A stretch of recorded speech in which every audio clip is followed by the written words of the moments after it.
Dan Shalom with you, alongside Casey DeSalle, who's producing right now. No AJ DiBenedetto tonight, but we have the Pack Hub pregame show for you as the Stallions have traveled a long distance all the way from Saugerties up here to Watertown for a Saturday night matchup. Stallions come into this game losing and tying yesterday against Mohawk Valley.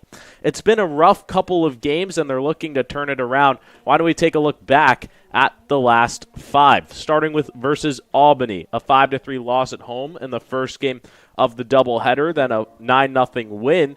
Strung together a couple of wins, including that one on July 4th against the Dragons, winning 9-2. But yesterday, a 2-2 tie against the Mohawk Valley Diamond Dogs, and then dropping that second game of the doubleheader 2-1. So the past two doubleheaders that the Stallions have had, they've only gone 1-2-1. But there has been bright spots for this team, including Andrew Amato and Justin Ford, two of the best hitters on the entire squad. These two guys both batting above 375 with so many hits you can't even count. Each have a home run on the year and have also come around to score 23 times. But it's all not sunshine and rainbows. There's a reason why this Stallions team isn't doing well. They have a team average of 151 in those two games last night. Only had 8 hits, 3 runs combined against Mohawk Valley, including 18 strikeouts, 11 walks, and 3 RBIs. And they're going to have to turn it around against a Watertown team that has been really hot. They've won 4 straight games, including against Oneonta, Glens Falls, and then 2 back-to-back against Utica. So let's take a look at how this team is faring. Why are they doing so well? Compare, contrast the Stallions against the Rapids. The Rapids are only batting .240, have 240 hits on the year, 10 home runs. That's tied for second best, along with 118 RBIs. That has really sparked them to near the top of the charts, but they're still 10.5 games back in this PGCBL season, and the Stallions now sit at 3 games back. It's their largest margin behind Amsterdam all year long. And if you look up and down the standings, Oneonta is sitting there at 7.5. Mohawk Valley gained a couple of games yesterday with the tie and the loss. They're only 8 games back. And Utica sits at 8.5 back. While the Stallions might be 3 games back, they can, with the win tonight, only be 2.5 back of the Mohawks. And then on Monday and Tuesday of this upcoming week, they'll face the Amsterdam Mohawks with a chance to only be half a game back. So this next stretch coming up for the Stallions, near must win if they want to stay near the top of the standings. We're just about ready to go here from the A&T Duffy's Field Stadium grounds in Watertown, 4 hours away from Saugerties, but we're happy to bring you this matchup. When we come back, we'll run through lineups and get you to first pitch. Stay right with us.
Dan Shalom with you, alongside Casey DeSalle here in the Pack Hub broadcast booth. First time this season that these two teams have faced off, and it's 4 hours away from the home of the Stallions. Casey, this is going to be a very good matchup, but before we get into anything at all, we have to step aside for 1 second here for the national anthem. When we come back, we'll run through starting lineups and first pitch. Stay right with us.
Dan Allen with you, alongside Casey DeSalle here for Rapids against Stallions. Ready to go here from Watertown. The first time that these two teams have met since 2022. Just the second matchup in these two franchises' history on record that we had access to.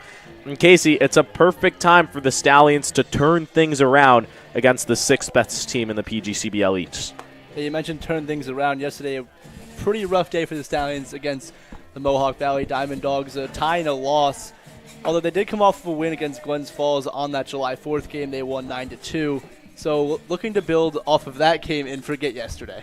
The Stallions are 5-4-1 in their last 10. That's their worst last 10 split of the entire season so far, but are still only 3 games back on the Amsterdam Mohawks. So plenty of time to turn things around. Rich Doobie is acting as head coach tonight for these Stallions after head coach Colin Martin was ejected from last night's contest up against the Mohawk Valley Diamond Dogs. And why don't we look at the batting lineup he's put together here to face the Rapids. It's only 9 players. The first time we've seen a 9-player lineup for the Stallions this year. Tyler Bach leading things off. Then it's Mario Trivella in the 2-hole who's batting .312. Andrew Amato doing the DHing tonight. Then it's Justin Ford who's batting .410 this year, the only 400-plus hitter on this team so far. Josh Blackmore, the catcher, is batting 5. Then it's Ryan Resio over at third. Mike Cuello in right field tonight. Jarrett May in the 8-hole. And Rich Rodriguez over at short to round things out. And the arm tonight for the Rapids is Brendan Caradens. He is not that experienced for the Rapids so far this season. He's 2-0. He's appeared in 6 games for the Rapids this year, has pitched 16 in the third innings, has 11 strikeouts, 2 walks, and he's given up 23 hits, sitting at an ERA of 6.61. So definitely an arm that the Stallions can jump on early. A light lineup overall for the Stallions. We saw all the players line up on that first base line, and the Stallions only have 1 player on the bench tonight, that being Byram Hott. Andrew Speranza is starting on the mound, and he'll appear in the bottom half of the first. It's weird to think, Casey. It's weird to see only 9 players in the lineup for the Stallions. They don't use the extra hitter tonight, and I guess it's just a matter of, well, we can't really take the risk of putting Byram Hott in the lineup if somebody gets injured, because then we have nobody to go to. It's probably traveling light today just because of the far distance, not wanting to take so many guys on a 4-hour trip if they're not going to play at all. So that's probably what the light bench is for. Ready for baseball here in Watertown. Bach goes around swinging for strike 1. Watertown will come to Saugerties on Friday. So in less than 6 days, and like we said, it's just the second matchup since 2021 between these two franchises. In the first one, the Stallions won it 11-1 here on June 18th. That was in 2022. So, yeah, definitely two teams that don't see each other very often. Stallions looking to, I don't know, I guess keep winning against them. Undefeated against Watertown. That one's in there for a strike. It's a 1-2 count here to Tyler Bach. Thank you all so much for joining us here tonight. We ourselves are traveling light, Casey. You're doing the producing tonight while also being our color guy, as we are missing AJ DiBenedetto in the booth. Here's the 1-2. Bach pops that one up to the left side. And he makes the catch. It was a great play there by Bach, and one of the flaws here in Watertown, and we'll show you where we're set up. If we try and cut to left field, it's a wall. So I will give you my best radio analysis up here in Watertown when the ball is hit into left field. So with one out in this inning, it'll bring up the second baseman, Mario Trivella.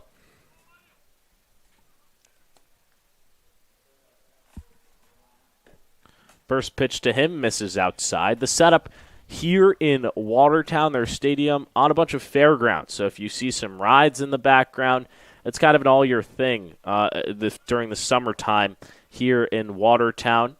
They just keep it going. This one's poked out into center field. Under it is Meyer, and he's got it for out number 2. 2 quick outs here in this top half of the first for the Rapids.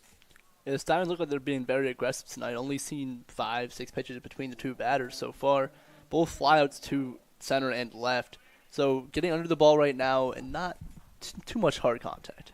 It'll bring up Andrew Amato, the DH tonight. Amato, funny enough, actually has more walks on the season than hits. He's got 10 walks and only has 9 hits, but is still batting .375. Yeah, well, when you have the reputation of 2023 PGCBL MVP, you're going to get walked a lot, especially when you have 13 home runs, Dan. That's why his on-base percentage is sitting at a .595 and an OPS over 1. The 1-0. This one's hit into left field. Meyer will shade over. He's got it for out number 3. So the Stallions go down in order here in the top half of the first. All on balls hit to center and left field. We head to the bottom of the first. Andrew Speranza on the mound for Saugerties. Stay with us.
Dan Challen with you, alongside Casey DeSalle here for the bottom of the first in Watertown. It's Andrew Speranza on the mound for the Stallions. Speranza has been effective so far this year. He's sporting a 1 ERA and has appeared in 4 games.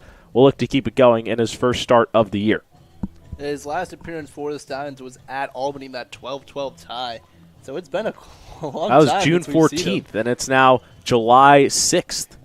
Yeah, in that one, he pitched 2 innings to the Stallions, gave 1 hit, struck out 4 in 7 batters faced. So really solid night, or I should say day, because it was a day game that time, for Speranza last time out. Yeah, he was able to push the game into a tie. Came in the bottom of the 9th with the game 12-12 and pitched a scoreless 6 outs to help the Stallions not take a loss. And we mentioned ties, 2 ties on the season. It's not something you see every single day in baseball. One of those coming yesterday against Mohawk Valley, 1-1 in 8 innings. I mean, I haven't checked all the records, but we probably lead in ties, don't we? I'm assuming. Maybe No, we Mohawk don't. Valley has 3. What? 3 ties in the year? Wow. So Speranza will get things started here in the bottom half of the first. Pitching has not been a problem for the Stallions team. They sport a 2.88 ERA. That's best in the entire PGCBL. And they have not trailed in ERA. They've been number 1 every single day of the PGCBL season. First batter that Speranza is going to face is the shortstop Hadson Taylor. Hadson Taylor comes into this one batting a 253. No home runs, 7 RBIs in the year. First pitch from Speranza is blown right by Taylor for strike 1. Hadson Taylor's working on a 7-game hitting streak coming to this one.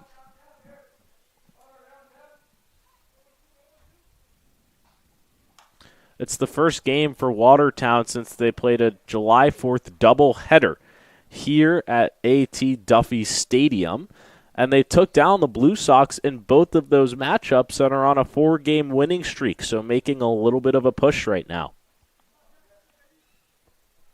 Yeah, the Utica Blue Sox sit just above the Rapids in standing, so probably very 2 interesting games to watch here at Alex Duffy Stadium. Yeah, and we mentioned Utica and Watertown playing so much. It's basically the Stallions version of playing Albany or Amsterdam. The way the PGCBL schedule is built is you play your rivals close to you 10 times on the year, and then for far opponents like the Rapids, you only play them once or twice. Speranza strikes out Taylor for the first out of this bottom of the first. Speranza threw 4 pitches in that at bat, all strikes. 2 of them were foul balls. You got him to swing and miss on, I think, a fastball on that last pitch. We know this guy's not afraid to go after anybody. He's really come in relief, though, has never made a start in this season, only pitching 9 innings so far, and that being his 14th strikeout of the campaign. Second batter up here for the Rapids is Peyton Shipman, the right fielder. Speranza just threw his first ball of the game. Like a fastball that he released too early. Peyton Shipman on the year is batting a 216. He has 2 home runs and 7 RBIs on the year, too, as well. You mentioned home runs. Watertown tied for second in the league with 10. They're tied with Amsterdam, and the only team ahead of them is the Stallions with 15. Here's the 1-1. High strike call. It's a 1-2 count with 1 out here in the bottom of the first. You mentioned those 15 home runs the Stallions have, but if we take away Ethan Conrad's 5, we're right there with them with 10. So thankfully Ethan had those 5 to begin the year. Back-to-back strikeouts to start off this first inning for Andrew Speranza, and there's 2 out. Speranza's doing a good job of attacking these Rapids hitters. Just really going after them, not throwing many balls, and keeping them guessing in the box. So with 2 outs in the inning, it'll bring up the extra hitter Tyler Jacobson. Jacobson this season, he's batting .299.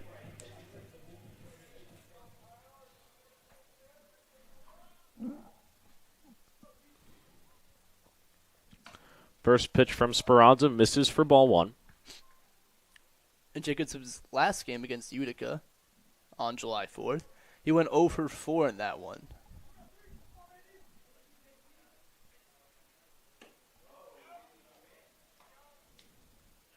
Gets caught swinging there. It's a 1-1 count here to Jacobson. It looked like an all-speed pitch there that fooled Jacobson. He tried to hold back, but his stride kept him too far forward and counts for a strike. Speranza pitching very efficiently to start off this bottom half of the first. Finds the zone once again, and it's a 1-2 count. Watertown coming into this game batting .240 collectively, ranking 10th in the PGCBL, but they've raised that average significantly in the past 4 games. Here's the 1-2. Strike 3, he gets him swinging. So Speranza strikes out the side to start off the night, and we head to the second inning, knotted at zeros.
Dan Challen with you alongside Casey DeSalle here in the Pack Hub broadcast booth.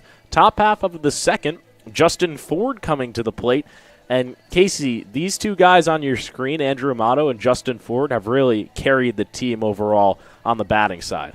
Yeah, you mentioned the word carried, absolutely. Both guys batting above 375 and hits together over 34, 5 extra base hits, 21 RBIs, and 23 runs. So yeah, definitely doing a lot in every category. 18 RBIs for Ford is a team-leading mark. And this is a guy who didn't play at Seton Hall this past year, but batted .638 in high school, so is fully taking advantage of his time here in the PGCBL. He'll lead things off here in the top half of the second. Stallions with nothing in that top half of the first, went down 1-2-3.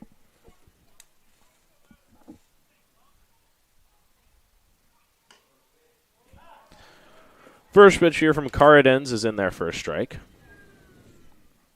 You mentioned the Stallions going down 1-2-3 in the first inning. I think only 8 pitches were thrown. There were 3 fly balls, 2 to left field, 1 to center. So the Stallions are looking really aggressive tonight at the plate so far. That one misses outside. It's a 1-1 count here to Justin Ford. Ford last night in Game 2 against Mohawk Valley had the lone RBI. Stallions in those 2 games had 1-run leads in each, but ended up blowing both to tie and lose. Ford with a big hack right there, and it's a quick 1-2 count. Ford definitely looked ahead of an off-speed pitch there. Really going to have to stay behind on this next pitch. 1-2 count here to Justin Ford in the top half of the second.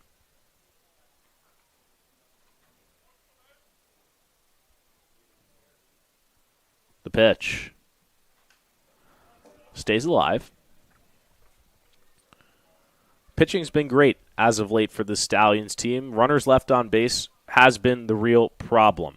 They had 18 left on base against Mohawk Valley in just 14 innings yesterday, averaging more runners left on base than innings played. It's really been a struggle for them, and they're trying to change that. I mean, it shows that they're getting on base, but just can't bring the runners home. Yeah, definitely a stat you don't want to see if you're trying to win ball games. 59 runners left on base in the last 7 games. So really having a tough time getting runners home on base or even in runners in scoring position. Ford fouls that one off. It's a 2-2 count. And we've seen that be a constant theme. It stems all the way back from that loss against the Amsterdam Mohawks 6-3 last week, in which they left 10 runners on base. It's just a matter of taking opportunity of chances, and they've struggled with it so far. Ford fouls that one off once again.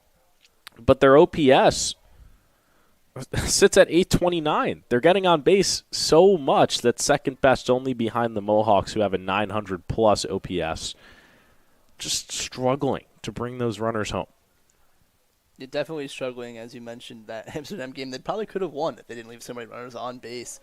I mean, an OPS sitting in the 800 is nothing to scoff at, that's for sure. But sitting behind the Mohawks, we need to overcome them because that's definitely going to be the challenge coming down into the stretch. This one's hit over third. Runge throws to first in time for out number 1.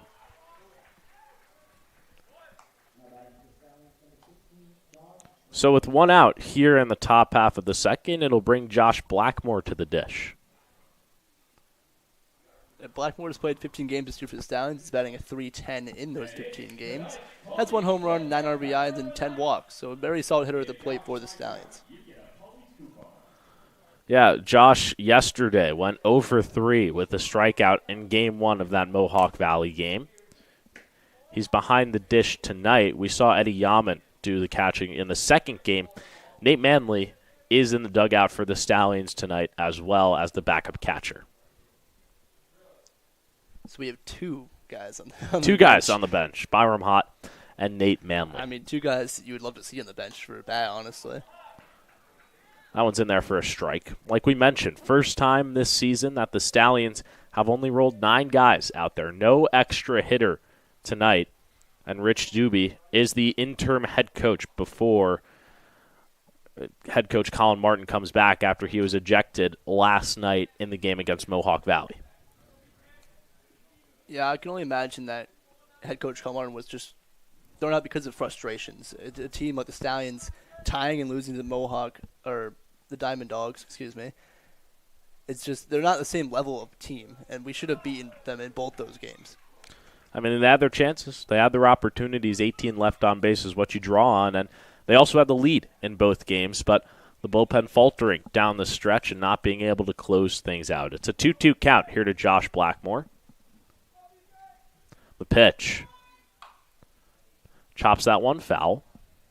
We've now seen Ford and Blackmore go back-to-back in 2-2 counts. It definitely a complete opposite from the first inning. I think 8 pitches were seen in those 3 at-bats, and we've seen more than 8 pitches in these 2 at-bats. A lot more foul balls, a lot more patience, I think, coming from Blackmore and Ford in this inning.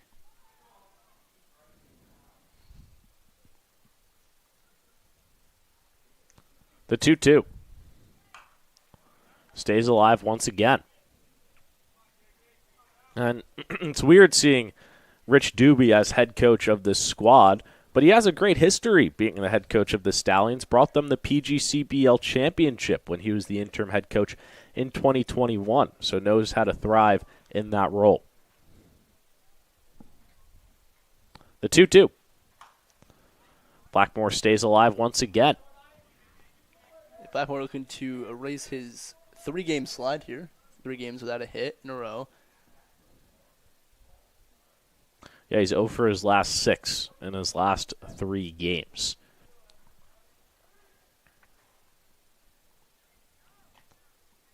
The 2-2. They'll get him swinging. It's the first strikeout of the night for Brendan Caradenis, and there's 2 outs here in this top half of the second. Looked like a low off-speed pitch that Blackmore tried to hold back on, just went too far and struck out because of it. It'll bring up Ryan Rescio, the third baseman. Rescio, 2 for 3 against Mohawk Valley in Game 2, but never came around to score. So one of those guys that was able to get on base, but never being brought home. Dan, I could be wrong, but before Rescio came to plate there, I think I heard the chicken dance.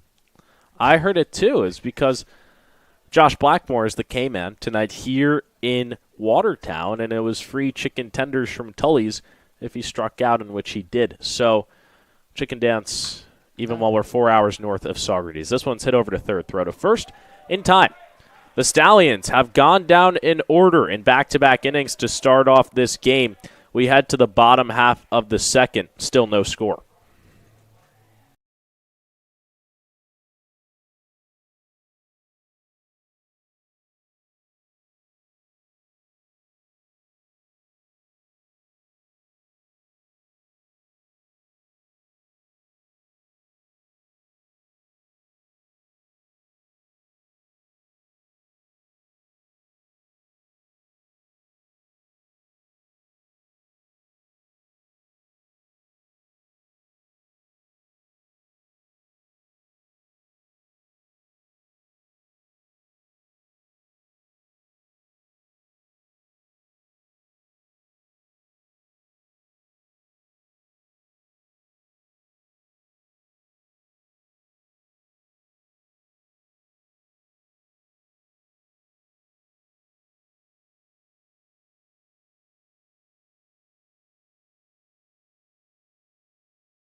Back here in Watertown, bottom half of the second.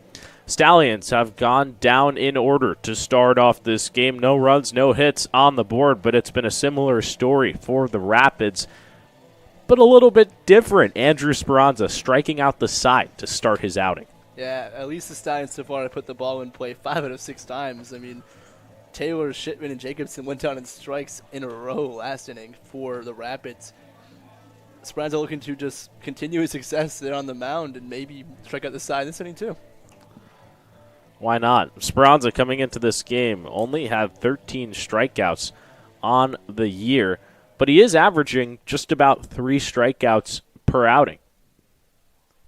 One thing that Speranza is doing a really good job of so far this year is limiting the walks. He only has 3 on the year, and he hasn't had any in the last 2 appearances for the Stallions. It'll be the first baseman, Ryan Kramer, to start off this bottom half of the second.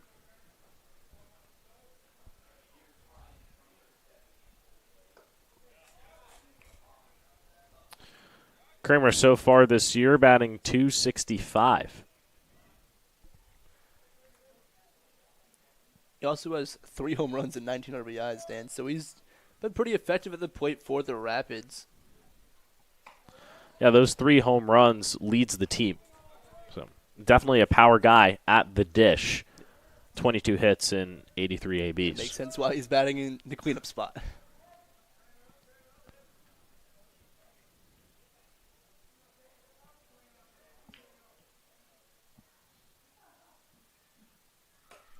He swings through that one. It's a 2-1 count.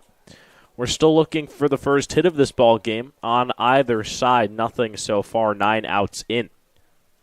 We mentioned Speranza already has 3 strikeouts in this one. Kramer comes to the dish with 22 strikeouts on the year, so someone he could definitely strike out again. And this Rapids team overall, 215 strikeouts. That ranks 4th worst in the PGCBL East and West. They're on the cusp of striking out for the 219th time this season, here with Kramer at the dish in a 2-2 count.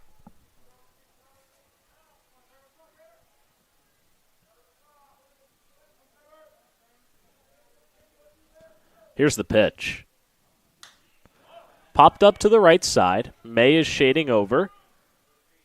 He makes a nice play for out number 1, and we saw a very athletic play from Jarrett May on July 4th. He went full-on Superman into the tarp.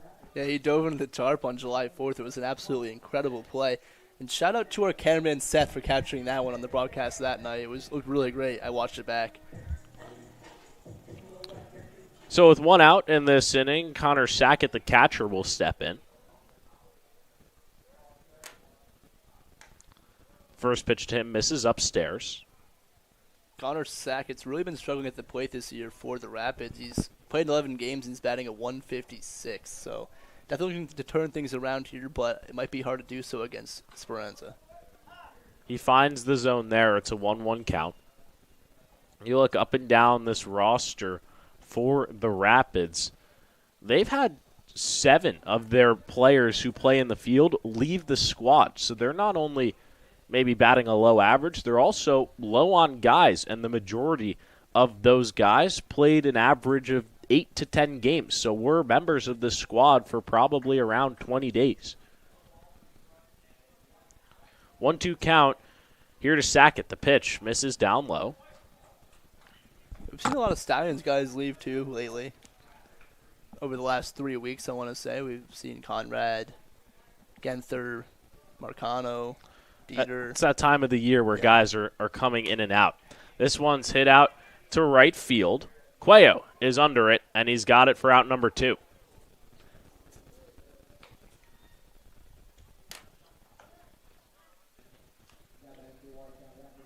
Speranza really just doing a good job of creating weak or no contact. Pop out and a lazy fly ball and 3 strikeouts. Definitely doing a good job of keeping the balance or the hitters off balance. Dominic Morabito steps in, the left fielder.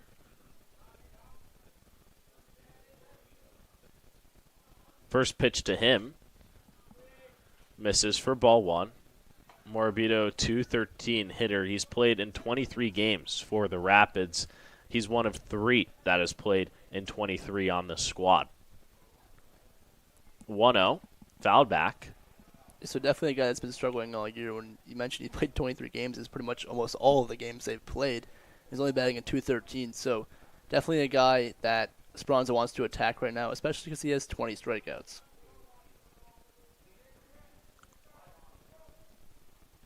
1-1 count. Speranza comes set, deals. This one's hit into center field. It will get down for the first hit of the ball game.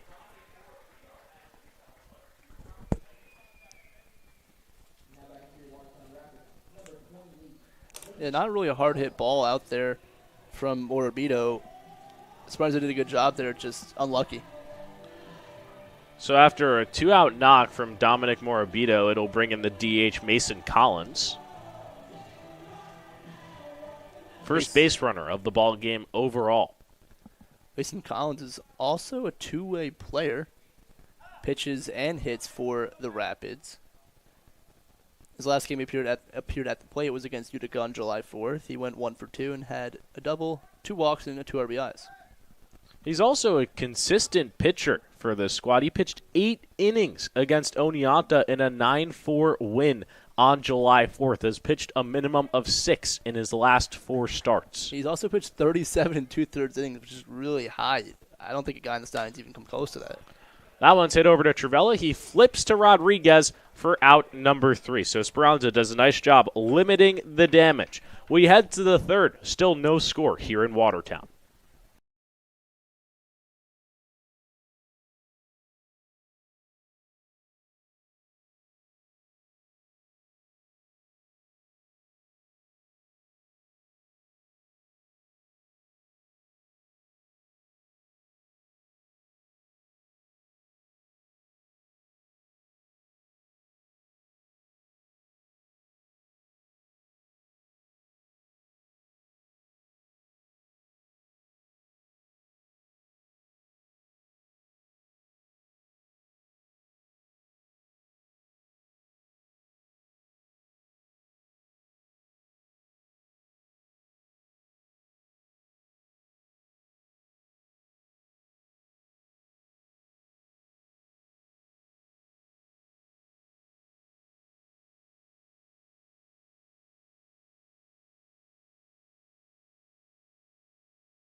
Top of the third here in Watertown. Dan Challen with you alongside Casey DeSalle in the Pack Hub broadcast booth. It's been a fast-moving pitcher's duel so far. The Stallions have had 6 batters up and 6 batters retired. Mike Cuello will look to try and change things here in the third. Cuello's had a rough year so far, I would say, batting a 175 through 21 games. He does have 12 RBIs, though, so he's finding a way to produce RBIs, which is important for this team. Yeah, Mike Cuello, he gets hot in stretches. About every 3 games, he goes 2 for 4 or 2 for 3 with an extra base hit. That last 2 for 3 game coming on July 4th against the Glens Falls Dragons. So definitely just a guy looking for consistency at the plate. Karadenis is out there for inning number 3. First pitch from him is a ball.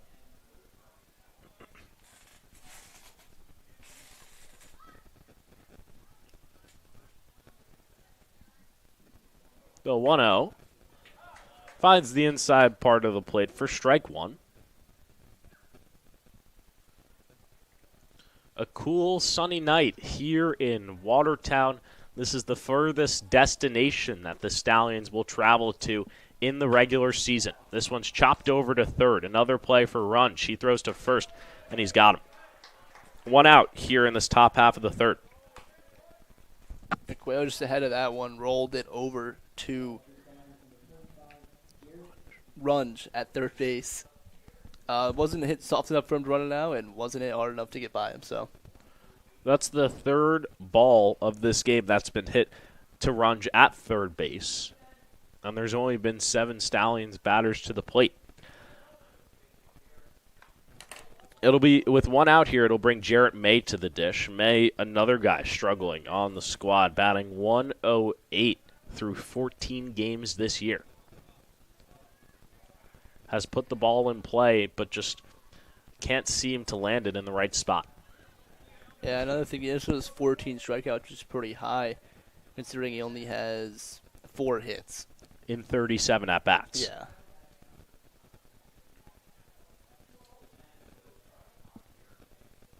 Here's the 2-0.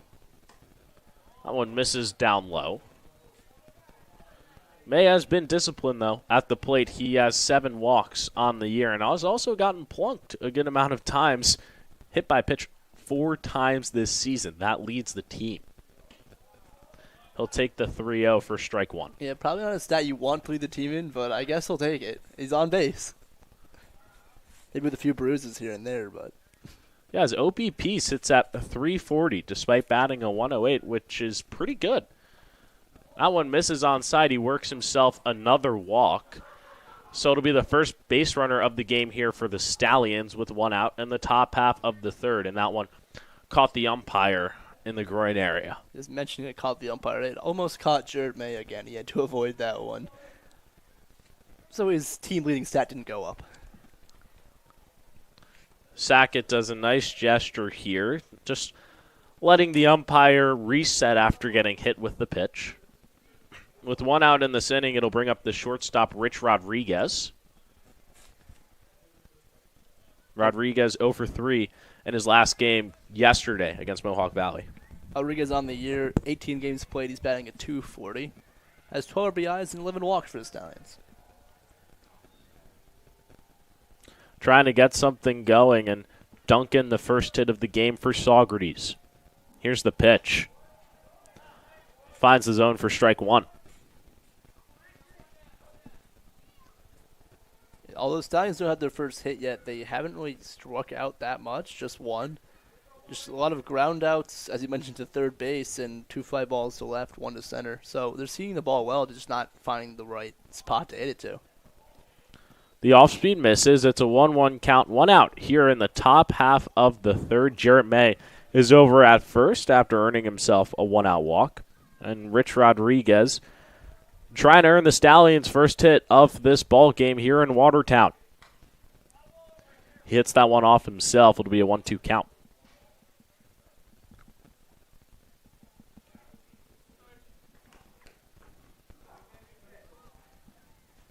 Rodriguez hasn't gotten a hit since the first game in the doubleheader against Albany on July 2nd. Coming to that one, he was batting at .279. Now his average hits at .240. So it's been a 3-game slide for him that's really dropped his average. Yeah, 0 for 7 in his last 7 plate appearances. Here's the pitch. Hits that one over to short. Going to be a tough play for Taylor. He can't grab it, and both runners are going to be safe. The first hit of the night for the Stallions comes off the bat of Rich Rodriguez. Hopefully he can build on that and get back to his regular ways of hitting consistently. It'll be the top of the lineup for the Stallions. Tyler Bach digging in. Bach, in his first plate appearance, flew out over to left field to start off this ball game.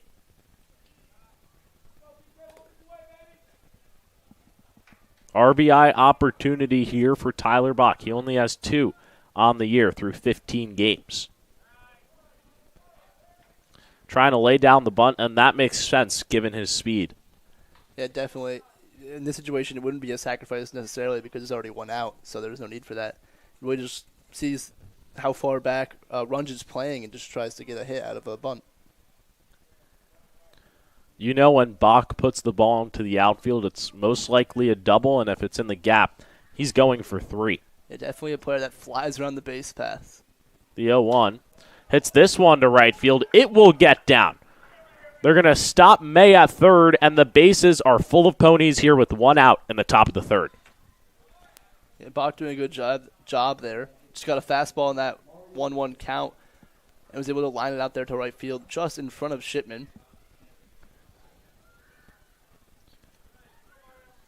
First time Stallions have had the bases juiced in this ball game, stringing together back-to-back singles.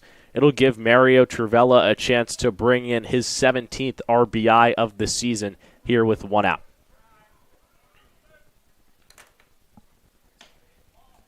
That one misses upstairs. In Trevella's first plate appearance, he flew out to center field, and that would work again. It would drive home May on the sac fly.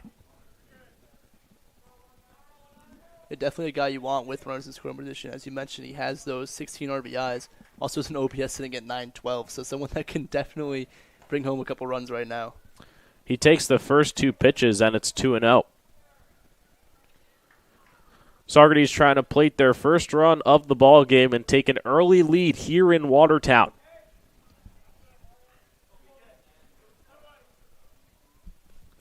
The 2-0 was swinging for the fences there. It's 2-1. He does have that power. We've seen him hit 2 home runs this year, 1 in Amsterdam and 1 in the beginning of the year in Oneonta. Yeah, that was the first home run of the entire PGCBL season, as it was the season opener at Damaski Field in Oneonta. He fouls that one off, and the count will go to 2-2. Yep. whenever Mario Torello hits a home run, it's a no-doubter. Because I remember both those home runs very, very well. And the one in Oneonta was out, we knew right away. And the one in Amsterdam was definitely out because it's only 280 there down the line. I will note this. There's been no grand slams this season for the Stallions through 27 games of play. Here's the 2-2. Misses down low, and the count will go full. So now a pressure situation for Brendan Caradenis on the mound. It definitely can't walk Trabella here. That'll allow the Stallions to score the first run of the game. And with only one out and a model on deck, it could mean very much a lot of trouble for him. The payoff pitch misses inside. Trevella works himself the RBI walk, and it's 1-0 Stallions here in the third. Yeah, Trevella is doing a good job of staying patient at bat and fighting off pitches that he doesn't necessarily want to hit. And because of that, Stallions are now winning 1-0. Second walk of this inning. That's been the problem for Brendan Caradenis.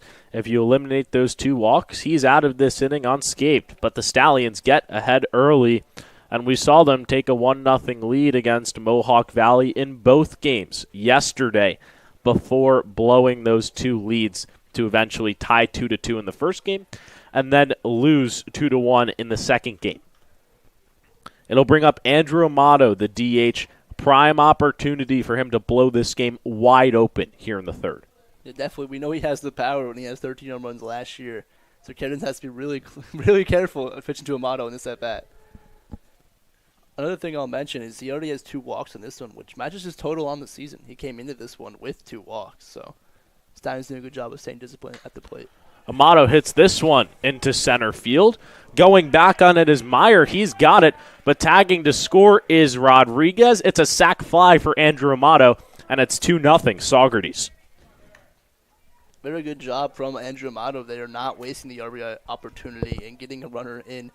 We mentioned how hard it's been for the Stallions to bring the runners in off of base, 58 in the last 7 games. So he's really just doing a good job of putting a run on the board here early for the Stallions, putting more pressure on Caradenis. And that one, of course, you couldn't see it, but it nearly got past the glove of Meyer out there in center field and would have been at least a bases-clearing triple. Still 2 runners on here for Saugerties in the top half of the third. Justin Ford at the plate. Ford grounding out to third last inning. Here's the first pitch to him. He hits this one into center field. Meyer goes back in it once again, and he's got it for out number 3. So the Stallions strand 2 here in the third, but take a 2-0 lead as we head to the bottom half of the third. Stay right with us. We'll be right back.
Back here in Watertown, bottom half of the third. Stallions taking a 2-0 lead in that top half of the third. All the runs coming with 1 out in the inning, and they just really did a nice job not trying to overcomplicate things and get on base, and it worked out pretty well.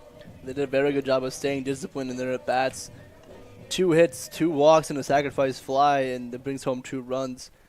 Not trying to be the hero and strike out or ground out double play. Just at least finding a way to scratch across 2 runs. And something they've been struggling with is getting runs home. So that's good to see early in this one. Speranza will stay out there for the third inning. He's faced 7 batters in this game, retired 6, only giving up 1 hit. It'll be the third baseman, Trey Runge, digging in to start off this third.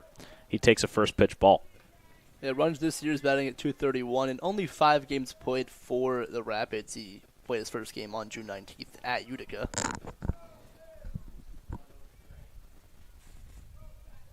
Here's the 1-0.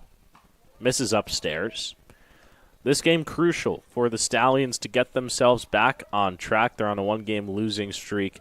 Have lost 2 out of their last 5 games, something that you really never see out of this squad.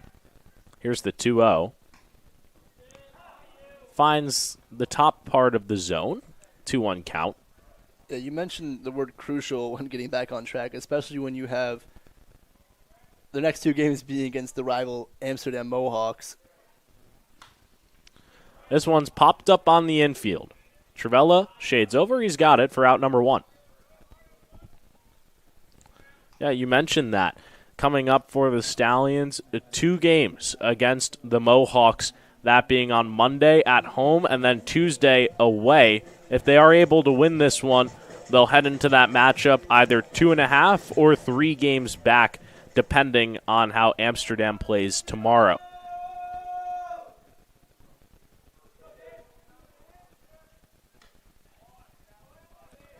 That one misses for ball 1. Esperanza just trying to get ahead there with an off-speed pitch to start off the at-bat. Something I haven't seen much from him today. The 1-0 misses upstairs. It's the second baseman, Damon Asensio, at the dish.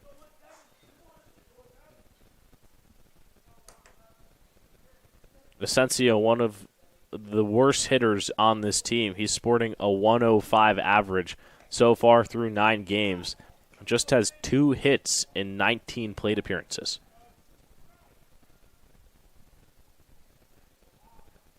Two 2-1 count. Here's the pitch. Gets Asensio swinging, and it's a 2-2 count. And not a great swing there in a 2-1 count from Asensio. A pitch in the dirt that really can't do anything with. So I'm not sure why it's swinging at that 2-1, especially when you're looking for your pitch. Speranza chasing his 4th strikeout of the ball game. Here's the pitch. Strike 3 gets him looking. Speranza earns his 4th strikeout of the game, and there's 2 outs here in the bottom of the 3rd. I'm really just rolling today with those strikeouts. Already has 4 through 3 innings, and doesn't look like he's slowing down anytime soon, Dan. With 2 outs in this inning, Sam Meyer, the center fielder, will dig in. Stallions holding a 2-0 lead here in the bottom of the 3rd. Sam Meyer, another guy that's really just been struggling at the plate for the Rapids. He's batting a 130 through 21 games. Does have a home run, though. Just 6 hits on 46 at-bats. Not numbers you want to see out of the St. Joe's University product. He swings through that one, and it's 1-1. Esperanza really has done a good job of just staying ahead of hitters. Rarely we've seen him go down 2-0. I think it's happened one time, this one. That one's fouled back, and now Esperanza is 1 pitch away from getting back-to-back strikeouts to end this bottom half of the 3rd. Really just being aggressive with these hitters that have had a tough time at the plate this year. The guy's batting below 250. And when you're putting pressure on them, it's going to be tough for them to get hits. Gets him swinging for strike 3. Speranza, back-to-back strikeouts to end off this 3rd. He has 5 overall on the day. We head to the 4th. It's a 2-0 Pony lead.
Back here in the fourth inning from Watertown, Dan Shalom with you, alongside Casey DeSalle.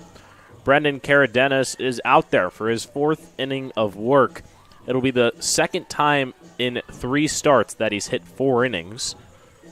Last time, started against Utica, just pitched a third of an inning, gave up 5 runs, 2 of those being earned on 5 hits, only faced 6 batters. That was in a 10-3 loss on June 3rd. First batter he'll face here in the fourth is the catcher, Josh Blackmore. So definitely doing a better job than he did last time out. Only at third inning and 5 runs given up. It's not a very strong performance. He's gone 3 in this one, so picking it up. Sporting a 6.61 ERA on the season so far. First pitch to him misses down low. Blackmore has the only strikeout of the game for the Stallions, that coming in the top half of the second.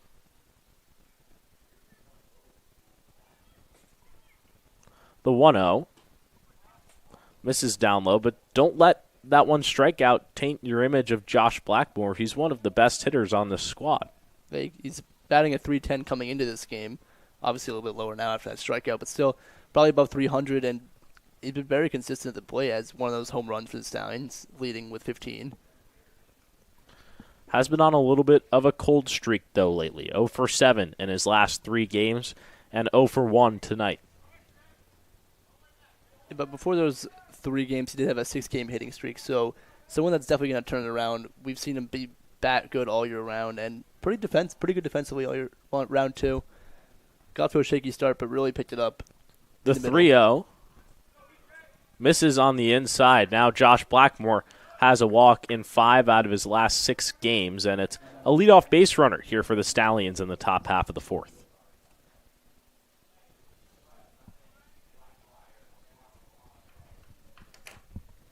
Ryan Rescio will dig in now. He grounded out over to third in his first plate appearance.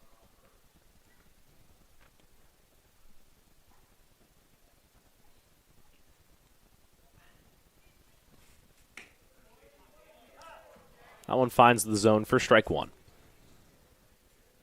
Rescio had 2 hits in that game yesterday against Mohawk Valley, but before that he was 3 games without a hit, and then he had 2 hits in that Albany, the first game of the Albany series. So really just looking to stay consistent. He was on a slide for a while there. He's another guy like Mike Cuello and Josh Blackmore who really are hot when they're hot, but when they're cold, they have trouble at the dish. Very streaky guys with lots of potential. He smokes this one up the middle for a base hit, and there's runners at first and second with nobody out here in the top half of the fourth. Casey, I think he heard me a little bit up here in the booth. I mean, yeah, I'll take back-to-back games with a hit. The last time we did that was Amsterdam and Albany, so maybe he'll get this 3 in a row. We haven't seen that in a while from Ryan Rescio. We're going to see a mound visit here for the Rapids with runners at first and second.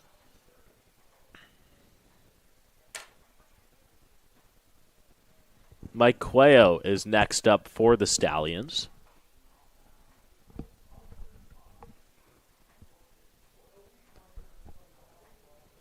Cuello, one of those victims to runs over there at third base. You mentioned he's already gotten the ball hit to him 3 times tonight. Cuello looking to find himself. He's effective when he's hot. 5 extra base hits with 12 RBIs on the year, but the big number that stands out for you, 28 strikeouts. That's a team-leading mark. Yeah, and we mentioned Jared may probably not want to lead the team in hit by pitches, but you definitely don't want to lead the team in strikeouts.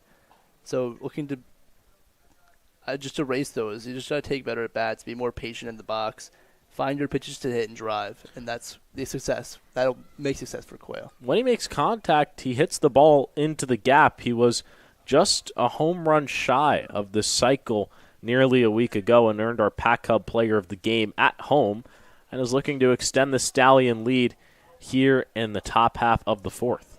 That one goes foul for strike 1. Yeah, it looked like it hit off Cuello's foot and then rolled into play. That's why you saw the ball rolling midway through the infield there. Rescio is at first. Blackmore over at second. Nobody out in this top half of the fourth. Here's the pitch. Gets Cuello swinging, but the ball gets past Sackett at home, so both runners move up 90 feet. The second pitch we've seen get by Sackett in this inning. The first was to Blackmore in that walk. I think it was the 2-0 pitch. So Sackett not doing a good job of getting in front of the ball right now, which could be crucial with Blackmore at third already. And with nobody out, now a sac fly does the job to make this game 3-0. It's an 0-2 count here to Mike Cuello. Here's the pitch. He takes it down low for ball one. A great chance for him to make this Stallion lead 4-0 and really give some padding to Andrew Speranza on the mound. Yeah, Cuello doing a good job of not chasing that 0-2 curveball right there. 1-2 misses down low. So after he went down 0-2, has worked himself into a 2-2 count here with nobody out. Yeah, just trying to put pressure on Carradines on the mound there. With runners at second and third, I think he's feeling a little bit of that pressure right now. The 2-2 gets him swinging for strike 3. So Cuello goes down for the first out of this inning. Just the second strikeout tonight for Brendan Carradines. Cuello was ahead of that pitch there. Looked like he pulled his head a little bit and just swung right through it. With one out here in this top half of the fourth, it'll be the first baseman, Jarrett May. He walked in the top half of the third and eventually came around to score as the first run of this ballgame. He takes a first pitch strike.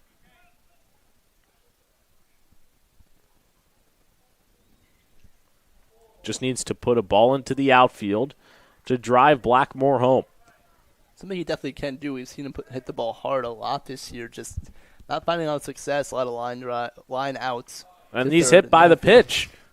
Of course he is. He's always hit by the pitch. I see every time he's in the game, I think he gets hit by a pitch. Got hit by the pitch in his last game against Glens Falls. Gets hit here tonight. And for the second straight inning, the bases are loaded full of Stallions.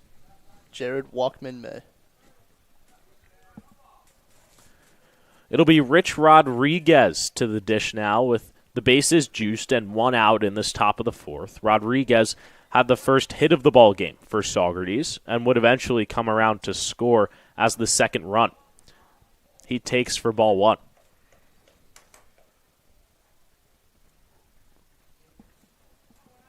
Definitely a guy you want to play right now. Already seeing the ball well tonight, as you mentioned, has that first single, or first hit rather, for the Stallions tonight.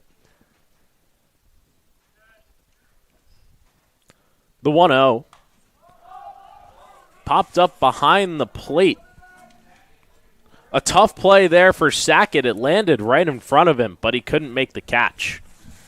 Yeah, thankfully Rodriguez gets another life here because, he's on it when he fouls it straight back. Just a little bit under that one, popped it right back up.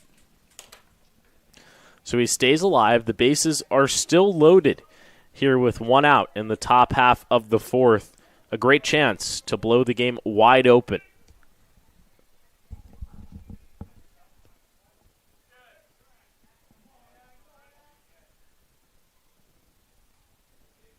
The 1-1 is lined straight to second, and Recio is going to be doubled up.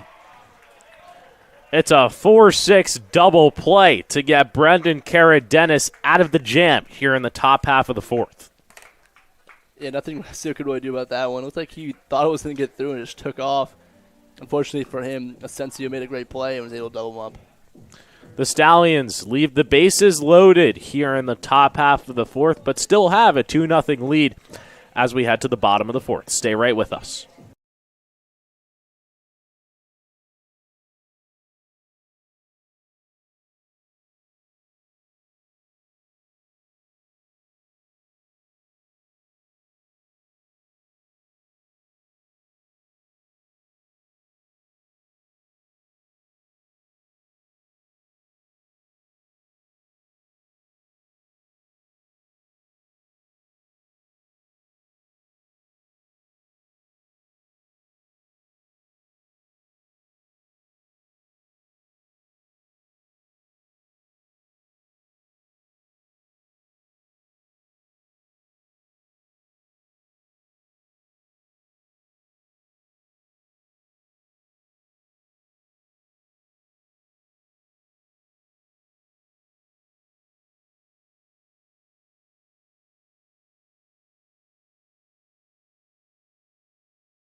Back here in the bottom of the fourth, first pitch to the leadoff man, Hadson Taylor, is a strike. Andrew Speranza is out there for his fourth inning of work. Has done a great job so far. Here's the 0-1. That one's looped into center field. There for the catch is Bach, and there's a quick first out in this bottom half of the fourth. Speranza doing a good job of making quick work of Hadson Taylor in both at-bats. First one was a 4-pitch strikeout. That one was a 2-pitch fly out to center field. It'll bring up Peyton Shipman, the right fielder. Shipman was one of 3 to strike out to start off this game. First pitch to him is high for ball 1. Speranza's doing a really good job of working quickly in these at-bats against the Rapids tonight. Not a lot of counts he's fallen behind in. He has no walks tonight, and he has 5 strikeouts. So he's doing a good job of staying ahead of these hitters and keeping them pressured. He misses the zone outside. It's 2-0. 1 out here in this bottom half of the fourth.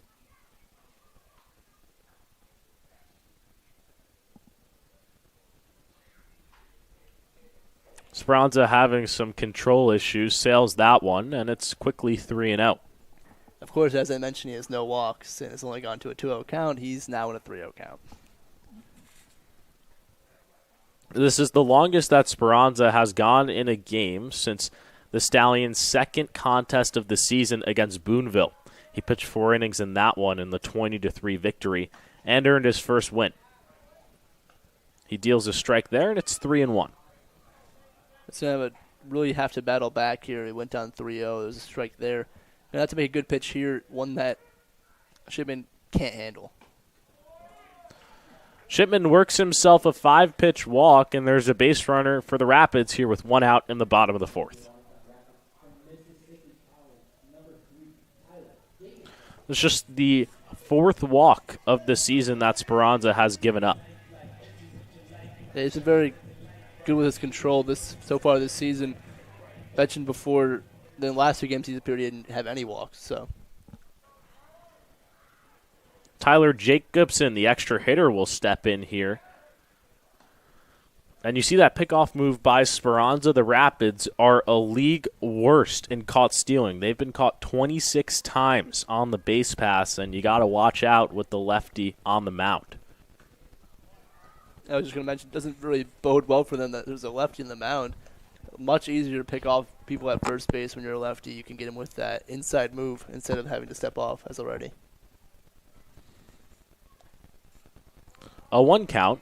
Shipman is over at first with 1 out in this fourth. Here's the pitch. Oh, pickoff play. He even deceived me right there with the leg kick. Yeah, a lot of people like to watch. I mean, you're supposed to watch the back foot for righties, but it's hard to watch all of it when you're a lefty because they can look at home plate when they're pitching, and they can look at you when they're pitching, and you can freeze every time because you never know what they're going to do. Speranza gets ahead here. It's 0-2.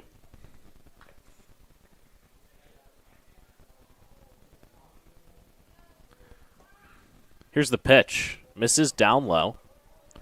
1-2 count. 1 out here in the bottom of the fourth. Speranza chasing his 6th K of the game. He's got 5 so far. It's a season high and a single outing for him. This is a perfect double play ball. Rodriguez was trying to be fancy and flipped it to Trivella in his glove.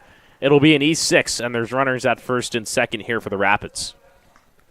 Yeah, that flip from Rodriguez to Trivella, it was to Trivella's strong side, so his throwing side. He tried to barehand it and couldn't really come up with it, so that's why it fell to the floor.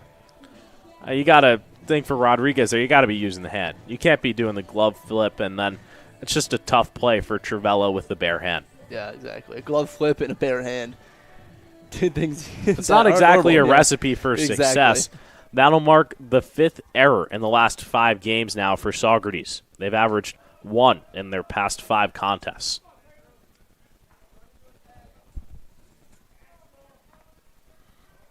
So with runners at first and second and 1 out in this inning, it'll bring up the first baseman, Ryan Kramer. Popped out over to May at first in his first trip to the dish.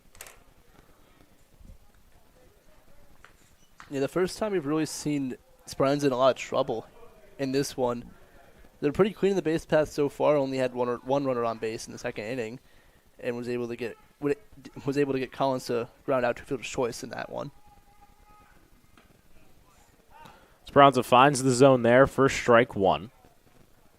First and only time the Stallions team is going to travel up here to Watertown this season. They'll host the Rapids on Friday at Cantine Field. Here's the 2-1. He misses on the outside. Watertown has beaten every single team in the PGCBL this year besides Amsterdam and Saugerties. It really shows how effective those two squads have been. 3-1 count here to Kramer with runners at first and second and one out in this inning. The pitch. Hit out to left field. And it will be out of here. It's a 3-run home run for Ryan Kramer, the first baseman, and the Rapids have taken a 1-run lead here in the bottom of the fourth. Yeah, Kramer got all of that one. He knew it off the bat. Hit that one and just stared at it at home plate before he took 2 or 3 steps down the line. Even the runners knew it. They were jogging around the bases as soon as that one was hit. So that'll go down as the 11th home run of the season for the Rapids. It's the first home run that Speranza has given up this season, and with one swing of the bat, it's a Rapids lead. Yeah, that's Ryan Kramer's 4th home run of the season. So he already led the team, but he'll add to that total now. It really shows you how this game can change in just one swing and one pitch. So now with the bases empty and one out, it'll be the catcher, Connor Sackett, to the dish. Sackett is 0 for 1 today. And Speranza misses on the inside. It's 1-1. It really just comes to show you how important that error was from Rodriguez at shortstop. If that didn't happen, it could have been inning-ending double play. Instead, we have a 3-run home run, and the Stallions are trailing by 1. That one's fouled off to the right side. It's a 1-2 count, and you're exactly right, Casey. One of those runs will go down as unearned, as it was an E6, but still 2 going against Speranza's line, and that 1 ERA is definitely going to be a little bit higher now. This one's hit out into center field. Bach has got it, and there's 2 outs here in the fourth. This Spartans made a good pitch there. Sackett ahead of that one. Couldn't really get any of his body into it, just all arms, and flipped it out there to Bach in center field. So now Rich Doobie thinks it's time for a Dallas Hot Wieners call to the bullpen. It's going to be Derek Constance coming on for the Stallions with 2 outs here in this fourth. Andrew Speranza leaves the game with a line of 2 earned runs, 2 hits, 5 strikeouts, and 3 2/3 innings pitched. We're going to step aside. We'll be right back here on the Stallions YouTube channel.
Back here in the bottom of the fourth, Rapids leading 3-2 after a 3-run bomb from Ryan Kramer. Derek Constance is the new pitcher on the mound for the Stallions. His first pitch, Mitch is upstairs for ball one. Derek Constance this year for the Stallions has appeared in 4 games. He's only pitched 5 innings, has 4 strikeouts. He's given up 5 walks and 8 hits, and has an ERA of 5.4 coming into this one. The big thing for Derek Constance was that he pitched that clean 7th inning against the Mohawks, only faced 4 batters, gave up 1 hit, and produced pretty weak contact, and then was pulled from that ball game for Jackson Cohen, who would eventually let up 4 runs in that 8th, which led to the Stallions losing 6-3 the last time that we saw Constance. He's got himself into a 1-2 count. Here's the pitch. That one's fouled off. It's Dominic Morabito, the left fielder, in. Morabito had the first hit of this ball game in the bottom of the second. We mentioned that 5.4 ERA for Derek Constance, but it's not really showing his true stuff. He only gave up runs in his first appearance against that 10-0 loss against Amsterdam and Saugerties. And that was also his first outing, first time working with pitching coach Rich Doobie, and since then hasn't let up a run in 3 different relief outings. He strikes out the first batter that he sees in Dominic Morabito and gets the Stallions out of this 4th. But the damage has been done by the Rapids. A 3-run home run by Ryan Kramer puts them ahead by 1 as we head to the 5th.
Top half of the 5th here in Watertown.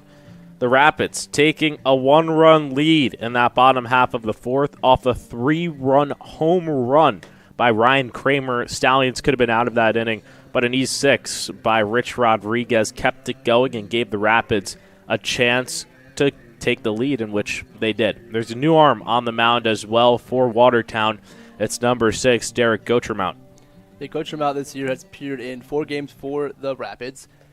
Only started one of them, has pitched 11 1/3 innings, has 7 strikeouts, given up 9 walks, 14 hits, and has an ERA of 7.14, also sporting an 0-2 record. He's also from your home college, SUNY Oswego, just about an hour away from here. You were moving up some stuff into your new apartment today, is making the trip a little bit useful. Don't come all the way to Watertown for nothing.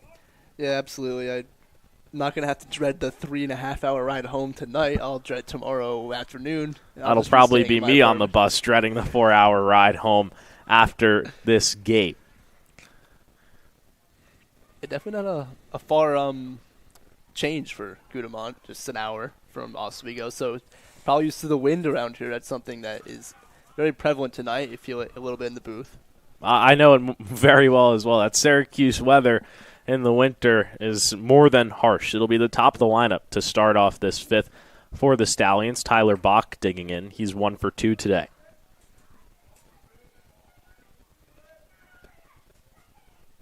Yeah, Bach was a part of that 2-run 3rd inning for the Stallions. Rodriguez started off with a single. Or actually, excuse me. May start off with a walk. Rodriguez singled, Bach singled. RBI walk for Travella, and then that sacrifice for Amato put those 2 runs together. First 2 pitches to start Gochermount's outing are balls. Bach trying to get on base with his speed and get this Stallions lineup going here in the 5th. That one misses upstairs, and it's 3-0. We mentioned that Gucciman has an ERA of 7.14. He has given up an earned run in every outing for the Rapids so far as well. Well, it doesn't bode well if you're a Rapids fan, but definitely a good sign if you're a Stallions fan, and it's a 4-pitch walk to Tyler Bach to start off this top half of the fifth. It's definitely a good thing to see from Tyler Bach, especially after that 3-run inning for the Rapids. Stallions looking to fight back in this inning and recapture the lead. Yeah, the starter for Watertown, Brandon Caradenas, leaves the game 4 innings pitched, 3 hits, 2 earned runs, 4 walks, and 2 Ks. It's the 2-hole hitter Mario Trivella here for the Stallions with nobody out and Bach over at first. He gets his lead. The pitch in there for strike 1. And you know that Bach is most likely going to test the arm of Sackett here with nobody out. Tyler Bach comes into this one with 6 stolen bases on the year, a guy with a lot of speed on the base paths. And there he goes. That one misses upstairs to Trivella. It nearly hit him. So now a runner in scoring position here for the Stallions. Yeah, there was just no throw there from Sackett behind the plate. He knew he couldn't get him. Even on that high pitch, too. It makes it easier for the catcher when they're already up. First 6 pitches that Gutremount has dealt here in this fifth, 5 of them have been balls.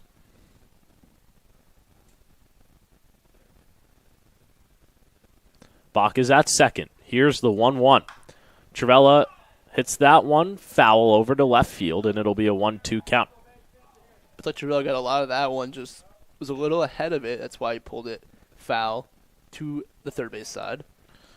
And for those of you that are just joining us, here our setup in Watertown. Our camera does not have access to left field.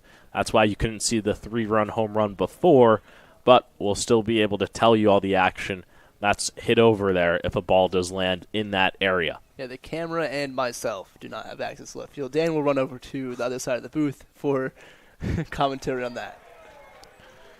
Gutremount gets Trivella swinging here for the first out of this inning. And Trivella, today, he's 0 for 2. Needs to get back on track in his next AB, but it'll bring up a guy who does have an RBI in this game, and Andrew Amato. Andrew Amato had that sacrifice fly in the third inning, scratching across the second run for the Stallions. Might be a situation where Rich Doobie puts on the hit and run to just try and tie up this game. Bach so speedy over there at second. If you put him in motion and the ball's hit to the outfield, he is scoring. Yeah, absolutely. Just an unprecedented amount of speed over there from Tyler Bach. 1-0 count here to Amato.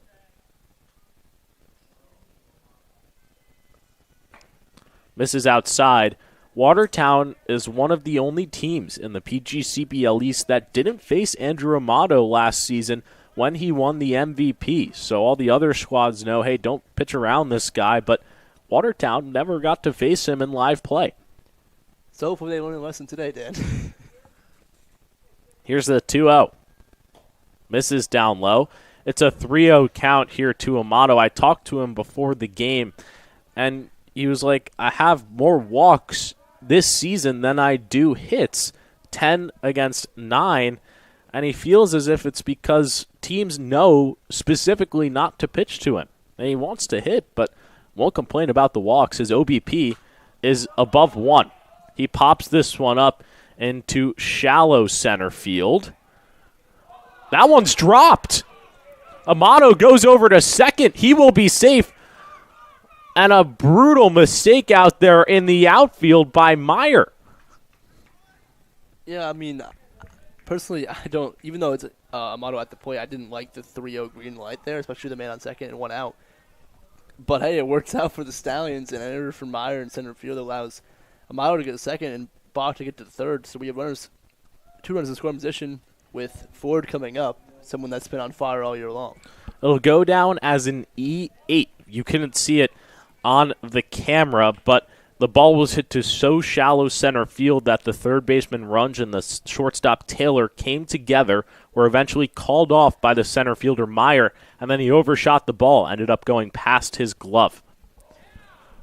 Justin Ford gets clipped. It's the second hit by pitch of this game for the Stallions, and the bases are loaded for the third straight inning. It seems like Gucciamont is really feeling the pressure right now. Had that walk to start off with Tyler Bach. I mean, he got a weak contact out of Amato, but that error really just gets in the pitcher's mind, and he plunks forward with the first pitch. So it was the same situation last inning for the Stallions. They had the bases loaded with one out before Rich Rodriguez hit into a 4-6 double play. Josh Blackmore trying to change the fortunes of last inning and plate the tying run and maybe even the go-ahead run. We mentioned the Stallions still don't have that grand slam on this year, but Josh Blackmore is one of the guys with a home run, so he could potentially be the first with the grand slam. He takes that pitch on the outside corner. It's 1-1. Bach is over at third, Amato at second, and Ford is at first. An error hurting the Stallions last inning, and now potentially an error can come back and bite Watertown in this top of the fifth. Blackmore takes it upstairs, and we've just seen Gucciamont struggle with his control so far. Yeah, he already had that walk. He has a hit by pitch. So really just struggling to find the zone, and it's not a good time for it because if he throws two more balls here, it's an RBI walk. There's already been one in this game for the Stallions. The 2-1 gets Blackmore swinging, and the count will be knotted at twos. Blackmore looked like he was swinging for the fences on that one, way ahead of it, and pulled his head. Was looking at me and you here in the booth on that swing, Dan. Just needs to put the ball in play right now. Plenty of speed on the base pass. He hits this one over to short. A double play opportunity, but Asensio struggled with it. He still fires over to first in time. So back-to-back innings with double plays to get Watertown out of the jam. Really just a tough break for the Stallions. That ball was hit pretty hard from Blackmore, just right to Taylor at shortstop. So tough break for the Stallions. Runners left on base continues to be an issue for this squad. They've left two guys on in the past 3 innings. We head to the bottom half of the fifth. Watertown still leading by 1.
Back here in the Pack Up broadcast booth, Dan Shalom with you. Alongside Casey DeSalle, the struggles on the base pass continue for the Stallions.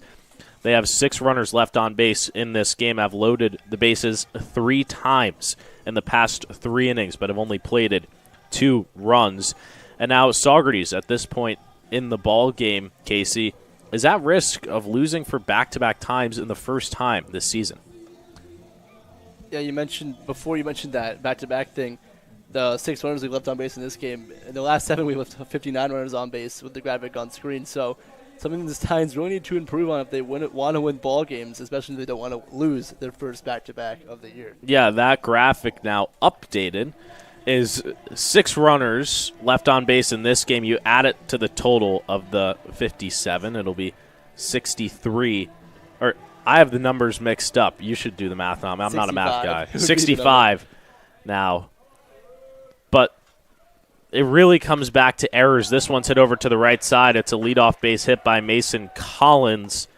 Watertown shouldn't necessarily have the lead in this ball game. A bad play by Rich Rodriguez and Mario Trivella over at second let Ryan Kramer come up and hit that 3-run home run. Otherwise, the pitching was more than sound. Speranza had a great outing to start off this game.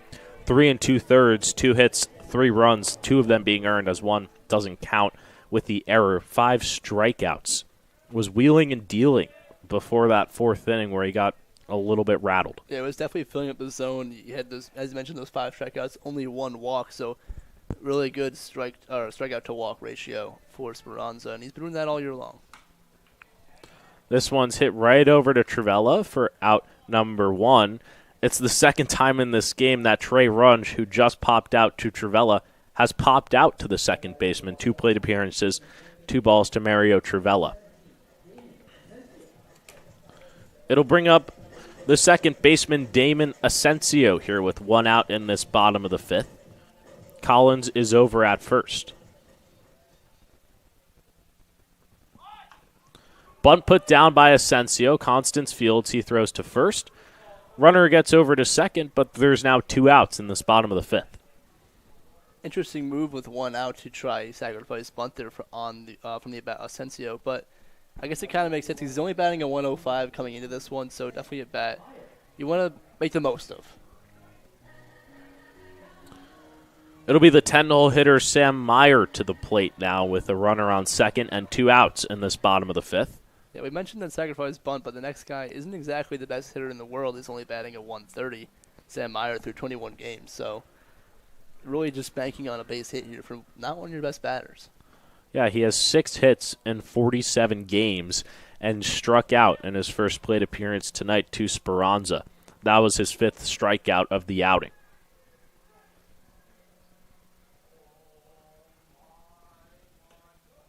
That one misses down low. Watertown came into this game batting .240 as a whole, and teams against the Stallions only batting .232. It just speaks to the pitching staff, and for the most part, they only have 3 hits and 2 earned runs tonight. Those numbers living up to the billing. Yeah, a lot of the Stallions pitchers do a good job of just attacking the zone, putting a lot of pressure on the hitters, and not letting the pressure get to them with 3-2 counts or 2-0 counts, just not allowing many walks. Collins is over at second. Meyer at the dish. 2 outs and a 2-0 count. Here's the pitch. That one misses down low, and it's 3-0 here to the center fielder, Sam Meyer. Constance right now really just needs to attack Sam Meyer at the dish. He attacks him right there. This ball's flowing out into center field, and another error out there by the Stallions. Cuello went for the diving catch. It seemed like he undershot the ball. It would end up falling in front of him, and it allows a 4th run to score for the Rapids. It's 4-2. I'm not sure if Cuello just lost that one in the sun or what. It looked like he checked up a little bit. Maybe a little miscommunication out there between him and Tyler Bach, but it looked very awkward from Cuello out there in right field. It'll go down as an RBI double for Sam Meyer, who coming into this game only batting 130. It marks just his 7th hit on the year.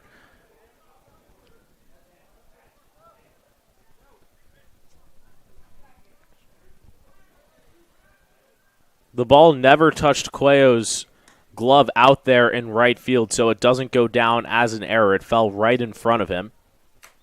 It's the top of the lineup here for the Rapids. Hadson Taylor to the dish. He's 0 for 2 tonight. The Stallions in trouble right now as we head towards the latter half of this ballgame. It really just been a tough break for these pitchers for the Stallions. I mean, that one's hit out into right field. It will score another run. Here's the throw. It is not going to be in time. 5-2 Rapids. It's a 2-out RBI single here for Hadson Taylor, and the lead has grown to 3. As I was mentioning before that ball was hit, it's just been a tough break for these pitchers. You had that tough play for Cuello out there on right, and then last inning you had that error from Trivella and Cuello, miscommunication, that has allowed so many runs to score. I mean, Teo wouldn't have been up this inning if Cuello would have made that catch out there. And it seemed like Cuello hesitated on that ball out there in right as well that just scored the 5th run of the game. He threw it, and he would have had the runner out if he delivered an accurate throw, was way ahead of him, but just couldn't get it on line. Things going wrong for Saugerties here in Watertown. They've let up 5 unanswered runs in these past 2 innings. Peyton Shipman, the right fielder, at the plate. This Watertown team, more than hot. If there's a time for the Stallions to lose one against Watertown, it would be now. They come in on a 4-game winning streak and knocking off opponents of Glens Falls, Oneonta, and then a doubleheader sweep of the Utica Blue Sox on July 4th. That one misses upstairs, and the count is going to be at 2-2 here with 2 outs. Yeah, the batter of the plate, Peyton Shipman, is 0 for 1 tonight with that walk and the strikeout, but the walk started the rally in the 4th inning for the Rapids. Constance misses down low. The count will go full. It's been a rough last 10 for the Stallions. 5-4-1. Just trying to get back on track here in Watertown. The payoff pitch is fouled back behind the plate. Blackmore has a play, and he will make it here for out number 3. So Constance gets out of this inning, but Watertown adds 2 more. We head to the 6th. Rapids are up 5-2.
Back here in the top half of the 6th, Stallions trailing by 3 after letting up 5 unanswered runs in the 4th and 5th. Jumped out to a lead at Mohawk Valley in both games before falling, and it's seeming like the same story here tonight up in Watertown. It's new arm on the mound for the Rapids. It's Greg Sherikow. Sherikow on the season has appeared in 7 games for the Rapids. 8 innings pitched. He has 8 strikeouts. He's given up 4 walks and 12 hits. Has 2 saves in the year, but has an ERA of 11.25. So definitely an arm the Stallions can jump on if they want to get back in this ballgame. And Casey, I feel like the word that I would use tonight for the Stallions' performance overall is unlucky. Back-to-back innings where you have the bases loaded with 1 out, then 2 double plays, and in the field it's just seeming like something's off out there.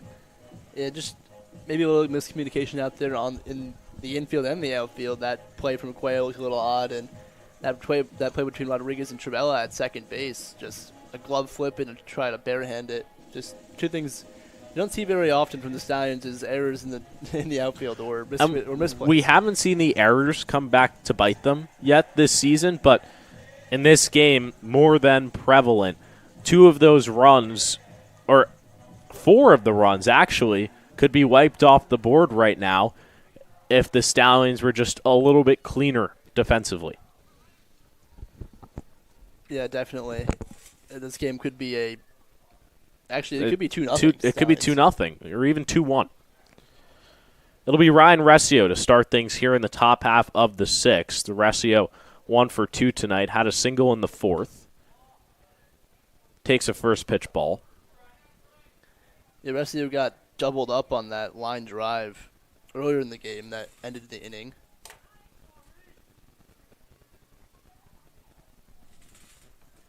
The 1-0. Hit over to third. It will get past Runge. Resio has a leadoff single here in the top half of the sixth. Just what the Stallions need is the leadoff man getting on base for the Stallions to try and build a rally to maybe tie this ball game in the sixth or even take the lead. It's not like they haven't had chances. Like we said, the bases loaded in the past 3 innings, but only able to plate 2. Mike Cuello will look to keep things going here for Saugerties with nobody out and Resio at first. First pitch to him is a strike.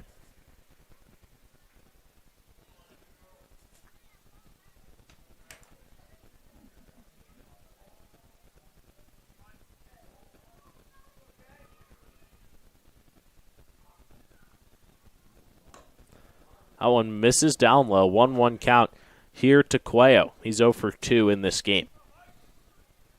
Cuello just looking to get back on track in this one. It really would be big in this inning if we get the first 2 guys get on base for the Stallions.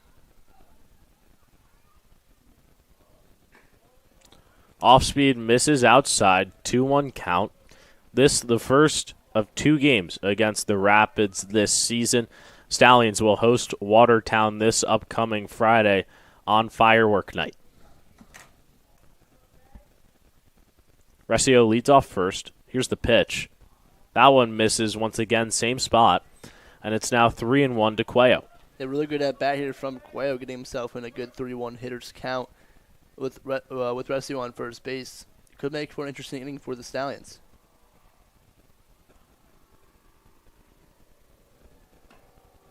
That's a walk to Cuello. Stallions will have runners at first and second, and feeling basically like the same story here in the past 3 innings. Getting runners on base, just struggling to bring them home.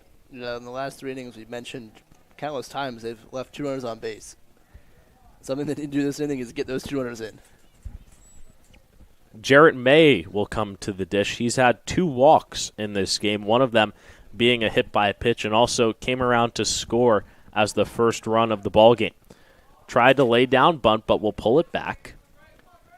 It's a really good situation to use the sacrifice bunt here. Jarrett May, a guy that's been struggling to find a hit on this squad, just find another way to be effective at the dish if a sacrifice bunt is successful.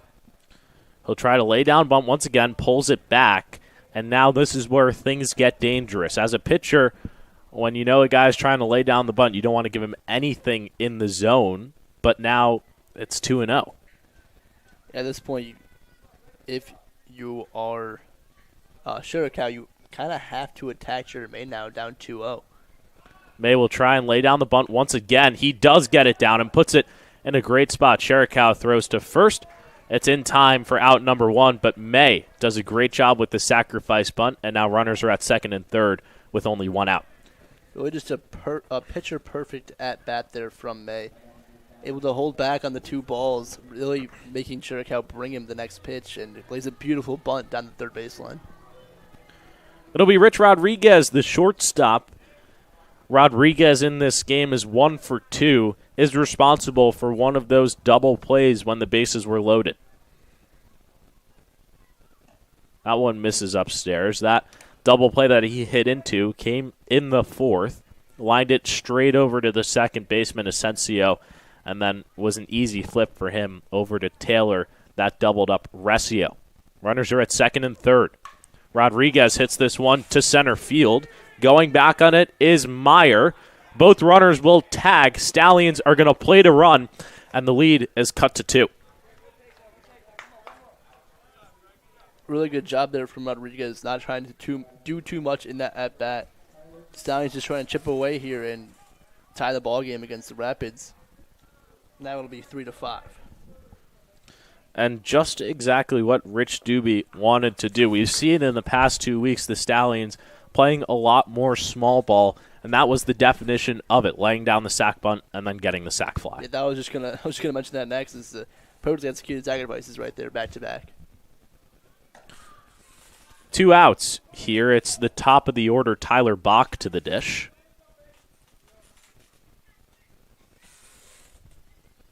A 5-3 ball game here in Watertown.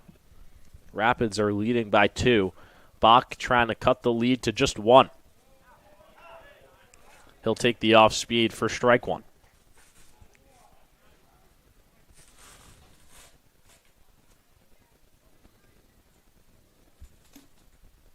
Jericho sets and then deals. Bach hits this one over to short. Taylor gloves. He throws to first. It's in time for out number 3. Bach nearly beat it out. But the Stallions still plate 1 here in this 6th. They've cut the lead to 2 as we head to the bottom half. Stay right with us.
Back here in Watertown, Dan Shalom with you, alongside Casey DeSalle, bottom half of the 6th. Saugerties putting up a run in that top half of the 6th, cutting the deficit to just 2. Yeah, the Stallions did a great job of just playing small ball in that last inning. Restu gets aboard the single, Mike Cuello walks, so Jarrett May puts a beautiful sack bunt down the third baseline, and then Rich Rodriguez sacrifice fly. The Stallions got across 1 run and try to chip away this 5-3 Rapids lead.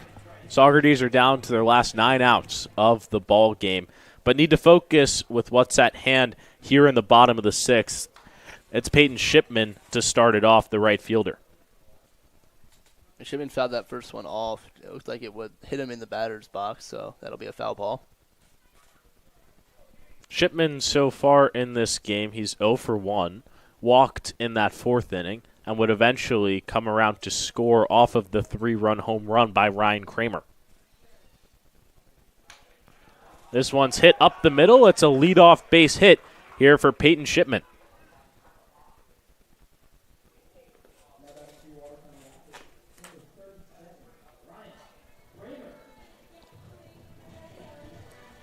Excuse, that was Jacobson that last at bat. Shipman popped out to the catcher to end the 5th inning. Popped to Blackmore in the 5th inning. Casey, I think that bus ride took a little bit out of me. I'm not 100% on my energy, but it'll bring up now Ryan Kramer, the first baseman. He had the 3-run home run in the 4th inning, which gave Watertown a 3-2 lead. Yeah, and that only came because of that miscommunication over there at second base between Rodriguez and Trivella, which allowed runners to be safe and for Kramer to hit a bomb over the left field wall. Yeah, that went down as the only error officially of this game, but there's been 2 more defensive mishaps in the field for the Stallions in this game. The 0-2. That one's fouled off to the right side. And Casey, this has been a constant theme, but when you look between the errors and the left on base, it's not like Watertown is outperforming Saugerties. It's all self-inflicted wounds. Yeah, the Stallions so far in this game have left 7 runners on base, and we've already mentioned those errors accounting for those runs. So you take all that away, and the Stallions could be up a lot to little right now. And that's how it was yesterday against Mohawk Valley as well. They only plated 3 runs in 14 innings of play, despite leaving 18 on base. Not the numbers you want to hear right now if you're Rich Doobie. That one misses outside. It's 2-2. Not the numbers you want to hear if you're any kind of Stallions fan, player, anything. Jacobson gets his lead off first. This one's hit over to Rodriguez. He'll flip it to Trivella over to first in time. It's a 6-4-3 double play, and there's 2 outs here in this bottom half of the 6th. just what Constance needed right now. And good to see Rodriguez and Trivella back on the same page here. That's his second opportunity since that first one that resulted in error. And ironically, Kramer would have never had that opportunity to hit the 3-run home run if Trivella and Rodriguez were on the same page and didn't let up that E6.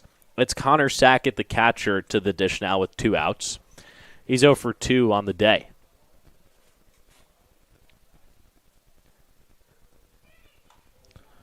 That one's fouled back. A quick 0-2 count here for Derek Constance.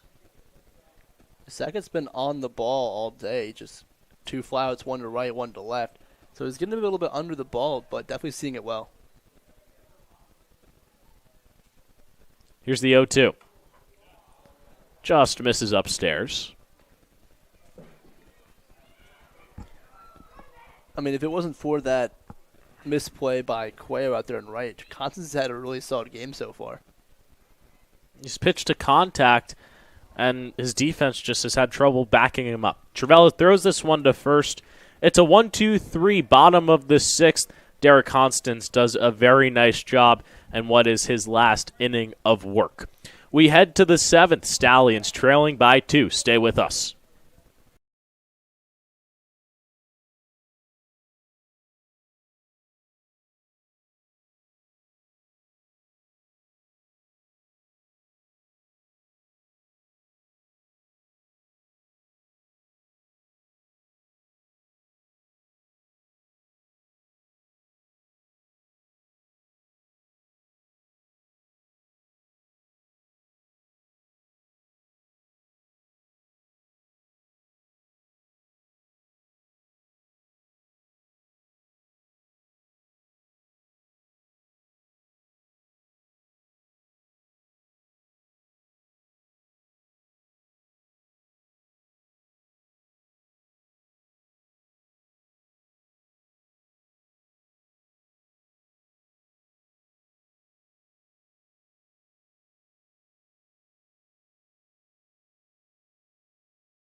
Back here in the top of the 7th from Watertown, why don't we take a look at our Pack Cub in-game stats so far in this game as we're 2/3 of the way through.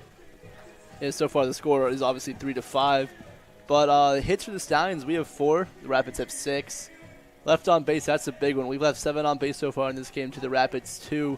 Maybe while we're already down 5-3 in the 7th inning here. We have 7 walks, so we've been able to get runners on base. But, you know, as we mentioned, just a tough time getting them home. And the Rapids only have 2 walks in this one. And the Stallions are winning in one category. We've dealt 6 strikeouts to Rapids only dealing 2. The numbers speak for themselves. Stallions with lots of runners on base, but once again, it's been the story of the past 2 weeks, unable to bring anybody home. It'll be Mario Trivella, the second baseman, to start things here in the top half of the 7th. Saugerties have 9 outs left if they want to mount a comeback and steal this game.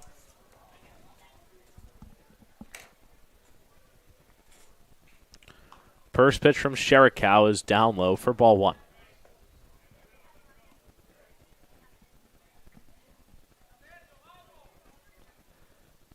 Trivella is 0 for 2 today with an RBI walk. He smokes that one to right center field. It will get down in the gap. Trivella is chugging towards second.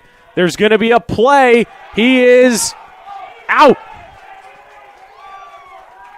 What a play out there by Shipman. Some bad base running from Mario Trivella. He gets nabbed over there at second. It will go down as a single, but he's tagged out trying to extend it into a double. Really just a beautiful throw out there from Shipman. Normally that's the hit where Trivella can get a double, but it's just played perfectly out there and a throw right on the money. Nothing going right for the Stallions in this game. 1 out, it'll bring up Andrew Amato. He reached on the E8 in that top half of the 5th. Stallions would load the bases, but he was never able to be brought home. I think that play right there really summarizes the struggles for Saugerties in this game. It's something that should be going well for the Stallions, and then is not going well, like as the errors and the men left on base. That one's in there for a strike. 1-1 count, 1 out here in this top half of the 7th.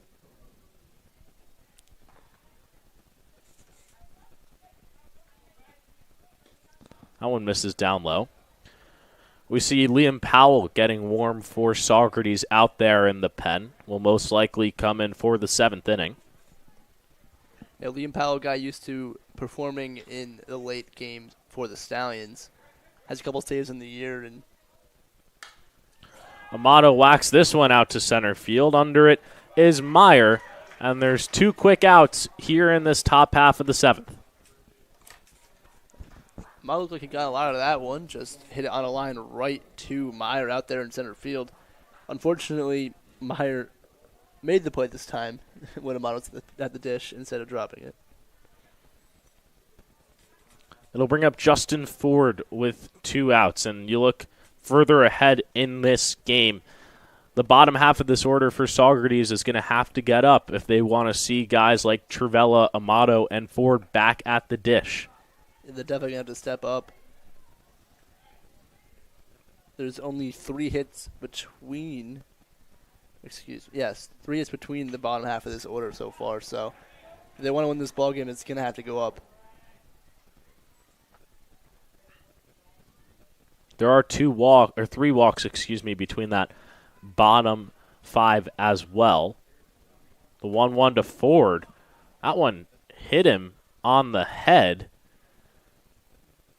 Ford gets hit for the 2nd time in this game, back-to-back plate appearances where he gets hit, and that one was in a scary area, went right for the head. I definitely don't like to see that as a pitcher or a hitter. You never really ever trying to injure a guy at the dish, and especially when you hit him right in the dome, it's just, you feel off, and sometimes that can affect your next few batters. You're like, wow, I almost hurt that guy really bad. You got to be really stick controlled here, and it can allow for more walks or pass balls, wild pitches. Ford is smiling over there at first. He is 100% okay. It got him on the left ear guard, so luckily no damage there. It'll bring up Josh Blackmore. He represents the tying run in this ballgame. It'd be a big time right now for Blackmore to hit his 2nd home run of the year. His first one came in Amsterdam just a couple weeks ago. He grounded into a 6-4-3 double play in the 5th inning. That was when the Stallions had the bases loaded for those 3 innings in a row, which didn't allow anybody to get home. Ford leads off of first. We'll check up on him. Crunch time here for Saugerties up in Watertown. Blackmore takes the off speed. That was in the middle of the plate, and it's quickly 0-2. And Blackmore's going to have to do a really good job of protecting the plate right now. The Stallions going to rally in a big way if they want to come back and beat the Rapids in this one. Another check over on Ford. Something I really don't get from Shirakawa there. You have the batter at the plate down 0-2, and it's already 2 outs in the inning. So if I'm Shirakawa, I'm just not even minding Ford over there at first base. Blackmore hits this one over to third.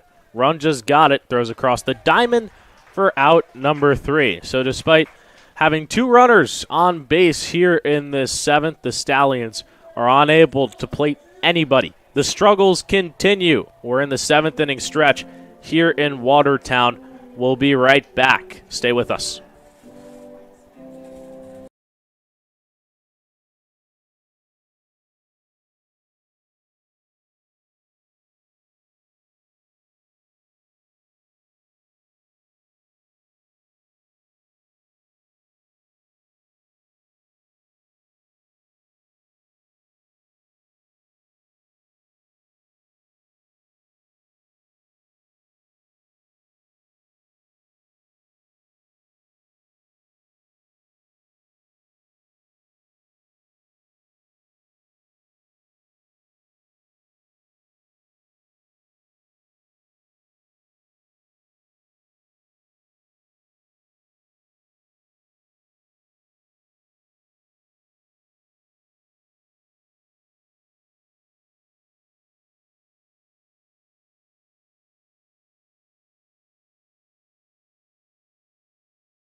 Bottom of the 7th here in Watertown. Dan Shallon with you alongside Casey DeSalle.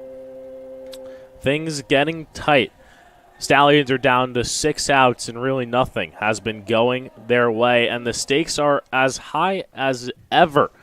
Amsterdam today, if we look at the PGCBL standings, is playing a doubleheader against Boonville. They're currently up 1-0. If Amsterdam goes on to win both of those games, sweep it, and the Stallions lose here today, they'll drop to 5 games back in the PGCBL standings, the largest margin of the entire year. Yeah, it'll be really tough for the Stallions to close that gap, especially since Amsterdam has been such a sound team all year round. We do have, I believe, 5 matchups left against them, so we might have to win all 5 if we really want to get first place this year in the PGCBL. Amsterdam has 3 losses on the year, like you see on your screen, 2 of those coming to the Stallions, and 1 coming to the Oneonta Outlaws at home. Constance is still on the mound. Deals a first pitch strike here to the left fielder, Dominic Morabito.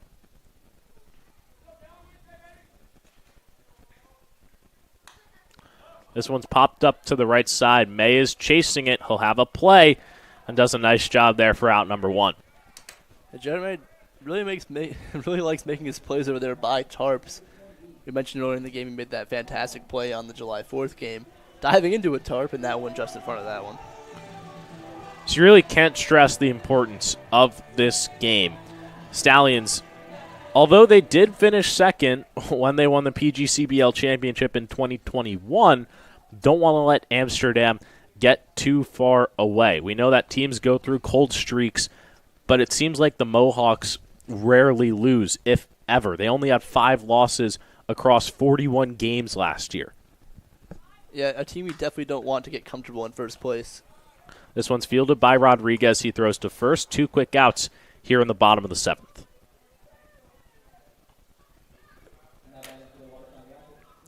Derek Constance doing a good job of working quickly here.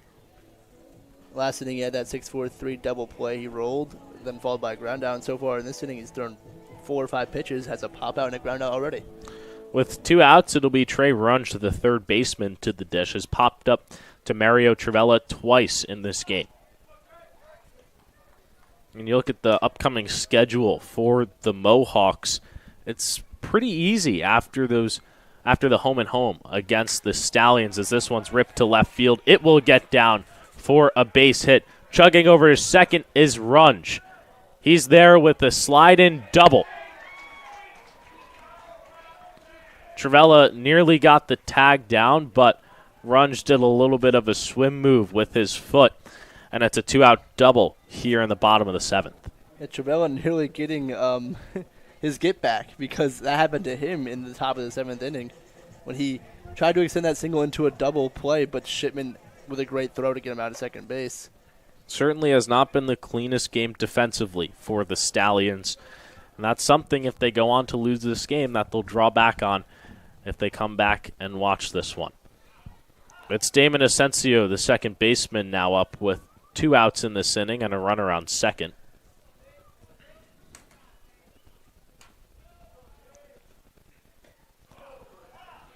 Back-to-back swings where he's checked it and has been called swinging twice, so it's quickly 0-2. Yeah, 2 great pitches from Derek Constance, just 2 off-speed pitches in the dirt. That really has fooled Asensio. The 0-2. Popped up on the infield.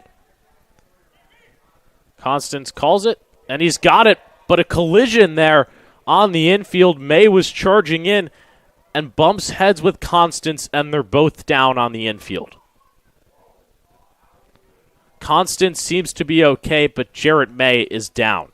We're going to step aside here. We hope that Jarrett May is okay as we head to the 8th. Stallions trailing by 2.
Top of the eighth, Stallions down to their last 6 outs of this ball game. Jarrett May came off the field and was okay, but still another questionable defensive play out there for the Stallions. They've been looking quite iffy out there.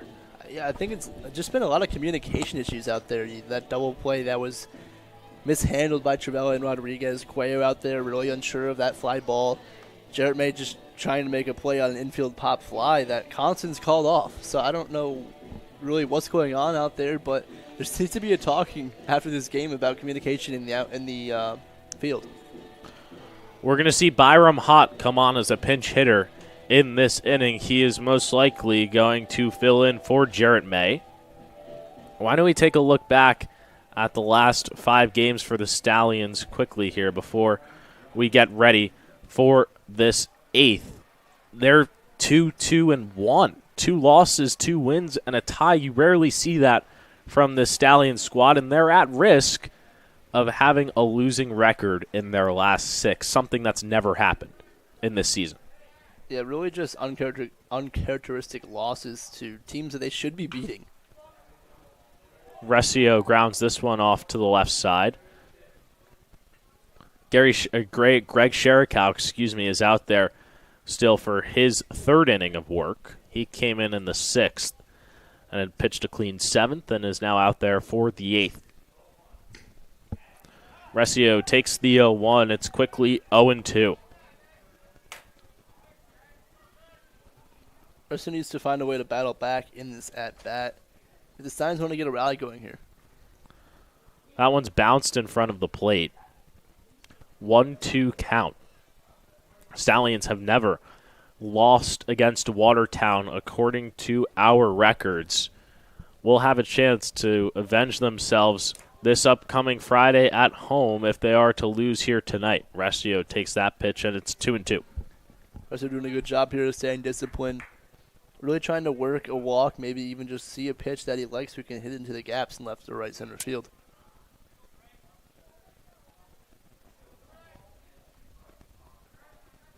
Two count here to Resio. The pitch. Swings through it for strike 3.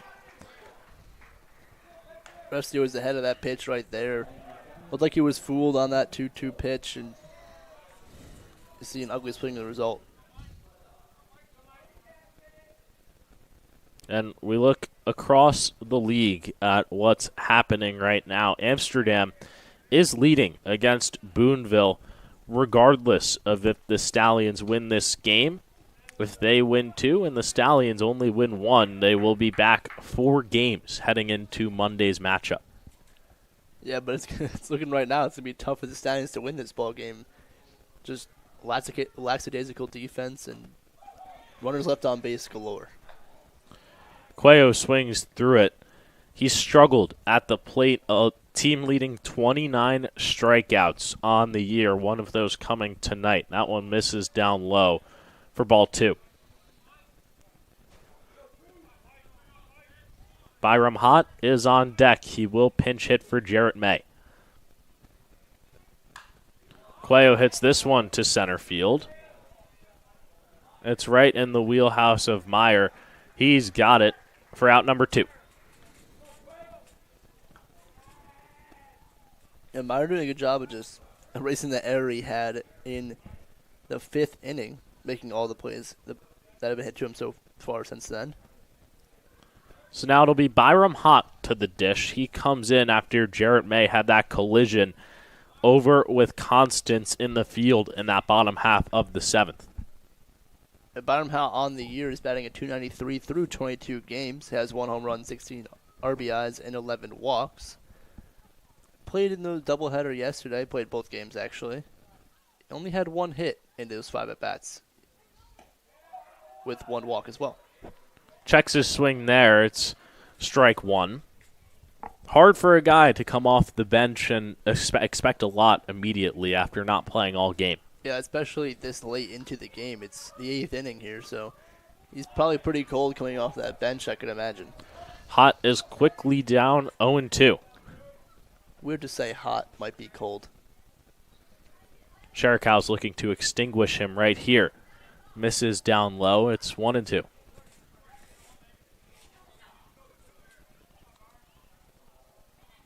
Byram Hott does play a lot of positions, but I don't think we've ever seen him play first base before. So after going down 0-2, he's got himself back into a 2-2 count. A very good job of staying disciplined in this at bat. A guy the Stallions need right now to get a base hit or anything, just to keep the ball rolling and hopefully get the top order up. Hits that one to third. Runge has trouble with it, now throws. It'll be off the bag, and Byram Hott comes in and has a pinch hit single here with 2 outs in the top of the 8th. It's just what the Stallions needed, a base hit from someone on the bench. Hopefully gets the Stallions team to rally a bit here in the top of the 8th inning. Rodriguez is going to need to follow that with a good at-bat. So regardless of what happens here in this at-bat, Stallions will have the top of the lineup in the 9th. Rich Rodriguez represents the tying run in this ball game. Hott is over at first. First pitch to him is inside for ball 1. Rodriguez has to stay very, very patient in this at-bat. Does not want to swing at a pitch outside the zone and maybe roll one over or pop it up. And we've seen late-game comebacks from the Stallion squad before. This one's popped up into center field. Meyer under it. Got it for out number 3. It'll have to be Tyler Buck, Mario Trivella, and Andrew Amato to tie things up for the Stallions. We head to the bottom half of the 8th. Rapids still leading by 2.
Dan Chown with you alongside Casey DeSalle here in the bottom half of the 8th. Derek Constance is out of this game. He leaves with a final line of 3 1/3, 5 hits, 2 earned runs, no walks, and a strikeout. Gave up 2 extra base hits here tonight at Alex T. Duffy Stadium Fairgrounds. And the new pitcher on the mound for the Stallions is Liam Powell. Liam Powell has appeared in 7 games for the Stallions this year. He's pitched 11 into 3rd innings, has 7 strikeouts. He's given up 6 walks and 4 hits. Has a record of 1-0, 2 saves, and the ERA coming in at .79. Liam Powell definitely a guy used to pitching in the late game for the Stallions. As you mentioned, those couple of saves, but usually see him in this scenario just winning. Yeah, his job here today, make sure that this game stays only at 2 runs.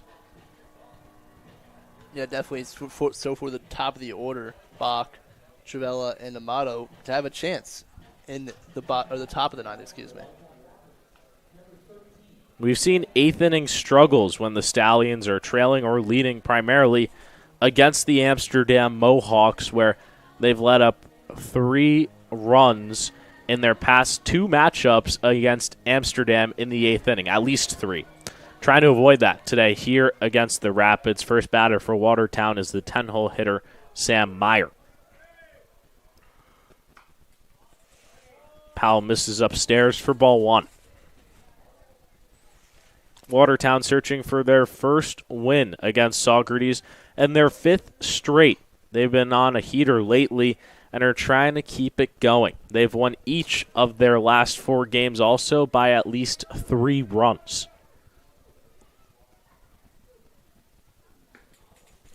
Powell's having a little trouble finding the zone. It's 2-1. You mentioned that the Rapids could be on a 5-game win streak after today. It seems like the Stallions are the complete opposite. They've been hot all year, and now they're kind of struggling right now. They're 2-2-1 in their last 5. Yeah, and 5-4-1 in their last 10, so nearly double those numbers, and that's what you get. This one's hit over to Rodriguez, throw over to first in time for out number 1. On the infield, Hott has moved over to third, and Recio bumps over to first after Jarrett May leaves the game with that collision with Derek Constance. Yeah, okay, that makes sense. I was wondering what they're going to do with the defensive alignment there after Jarrett May came out, because we've seen Hott play third, short, second, but we haven't seen him play first base. They move Recio over there. Who's played first base a lot this year? There's a bunt there by the leadoff hitter Hudson Taylor. Powell fields it cleanly, throws to first, 2 quick outs here in the 8th. Good job of Powell there, pitching the ball and then recovering really fast to make a nice play on that bunt. It'll be Peyton Shipman, the right fielder, now up to the dish with 2 outs here in this 8th.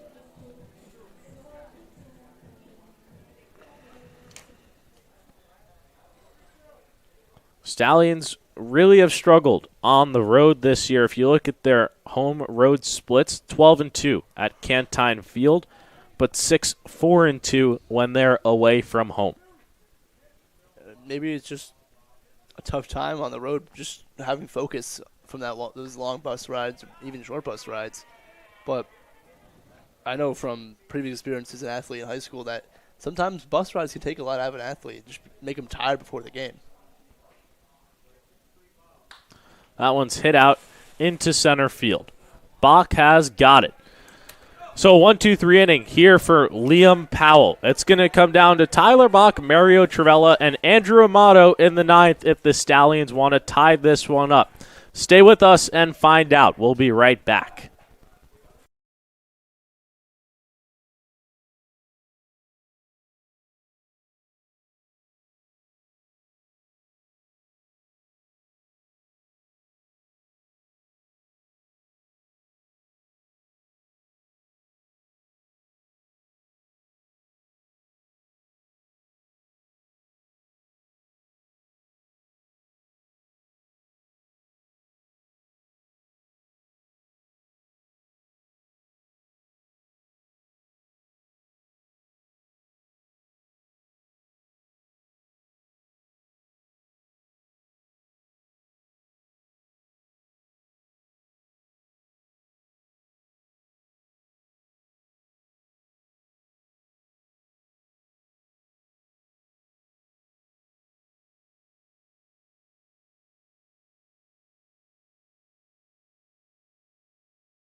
Top of the 9th, Saugerties down to their last 3 outs of the ball game. We've said all the things about the struggles in this game. It's not just been here today in Watertown, though. This team is really slumping overall, stemming from those 2 games yesterday at Mohawk Valley. The last time those 2 games, this team batted a total 151. They only had 8 hits in between the 2 games. Scratched across 3 runs. They struck out 18 times, something we don't see very often, a 2-game stretch from the Stallions. Had 11 walks. It's a decent number, but only 3 RBIs, as you mentioned, those 3 runs. That strikeout number very much down tonight, only 3. But still a lot of runners on base, 9 in total. Tyler Bach will lead things off as the Stallions try and mount a 9th inning comeback to keep this game going. Tyler Bach has reached safely twice tonight, a single and a walk. Really need to get on base here for the Stallions. Greg Sherikow is out there for the 9th. Here's the 1-0. Inside ball 2. We've seen 9th inning scoring before from the Stallions team, both times coming on the road. We're down 12-8 against Albany, tied it up 12-12, and then against Amsterdam. They were down 8-4 and plated 3 to make it an 8-7 final score. They don't go down without a fight in this final frame. Definitely a team that battles